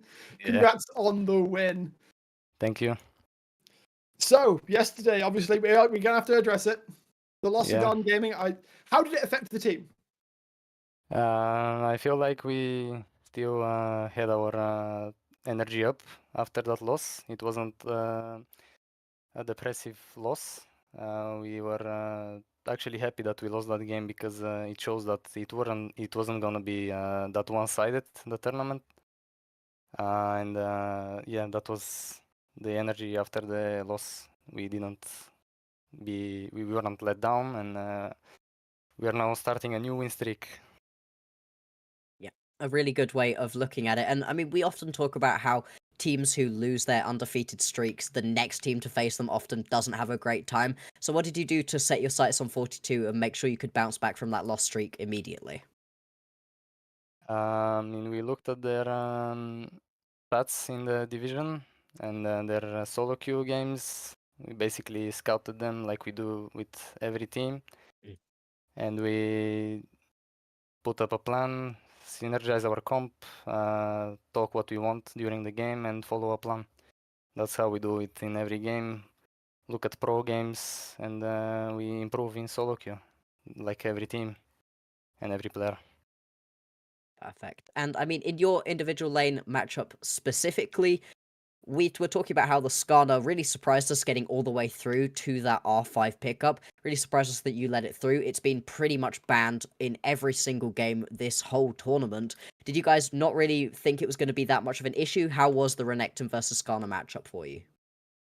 I mean, I've played Skarner a lot before the live patch now because I think on this patch is a bit harder to play him since his mana is really gone after this Q nerf. But before I played this matchup like a lot, so I know that once he gets that Warmog and the Fimbo Winter, it's really hard to play because he can just trade freely. I can't one-shot him basically, and he gets free prio. But before that, I basically try to get my prio all the way and look for grubs, look for invades. That's how I play the matchup with Rene, I think, and deny as much as I can. And that's how it goes. Yep. It seems most of your answers kind of fit the pattern of if it ain't broke. Like, you're doing explain to us pretty much exactly how most teams prep for a game. And that seemed like a pretty standard affair top lane for you as well. Final question, I think, and that's coming towards the end of the first round robin. I've been saying this to most teams, but you're looking quite likely to come out on top, at least if you win your last game against Lazy in Life. By the way, I want to see Tide versus Touch is going to be hype considering they used to play together. I know that much. But as you're currently sat on top, who do you expect to be alongside you, like in second place, coming into the second round robin? I mean, since we lost to Garden Gaming, I think we will. But right now, I don't have any predictions on who will be on top. There are many games left, and I think that all teams have a higher chance to come with us on top and fight against us, and maybe claim some victories and defeats as well. So we'll see how it goes. I think Garden Gaming are the second to best team, I guess, alongside us. So that's my prediction, at least. That's the endorsement from Archfiend, folks. All right, we will let you go in a second. Do you want to shout anyone out before you go? I mean, not really. I just want to shout out my team, I guess, because they're amazing. The atmosphere is really comfortable to play in, and everyone is nice. So I guess my unique esports team, that's who I want to shout out, I guess. That's it. That is sufficiently wholesome.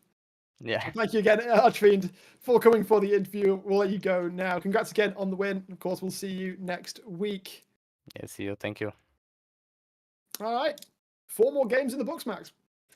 Indeed, and what a day it was. We had some pretty back and forth games. I think other than game 1, which kind of felt the most stompy, everything else felt pretty back and forth the whole time. Yeah, it was 4 great games to see. And yeah, obviously Unique sit at the top as it stands, but we've got quite a cadre of teams behind them at 4 and 2, looking to jostle on up. Perhaps if Unique drop the ball against Lazy in Life next Thursday, I believe, then we might see some new teams in Ascendancy.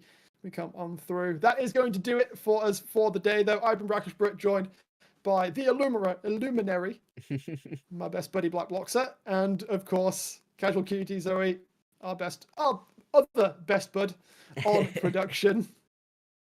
Thank you all for coming along. More NLC Div 2 coming next week. We will see you then.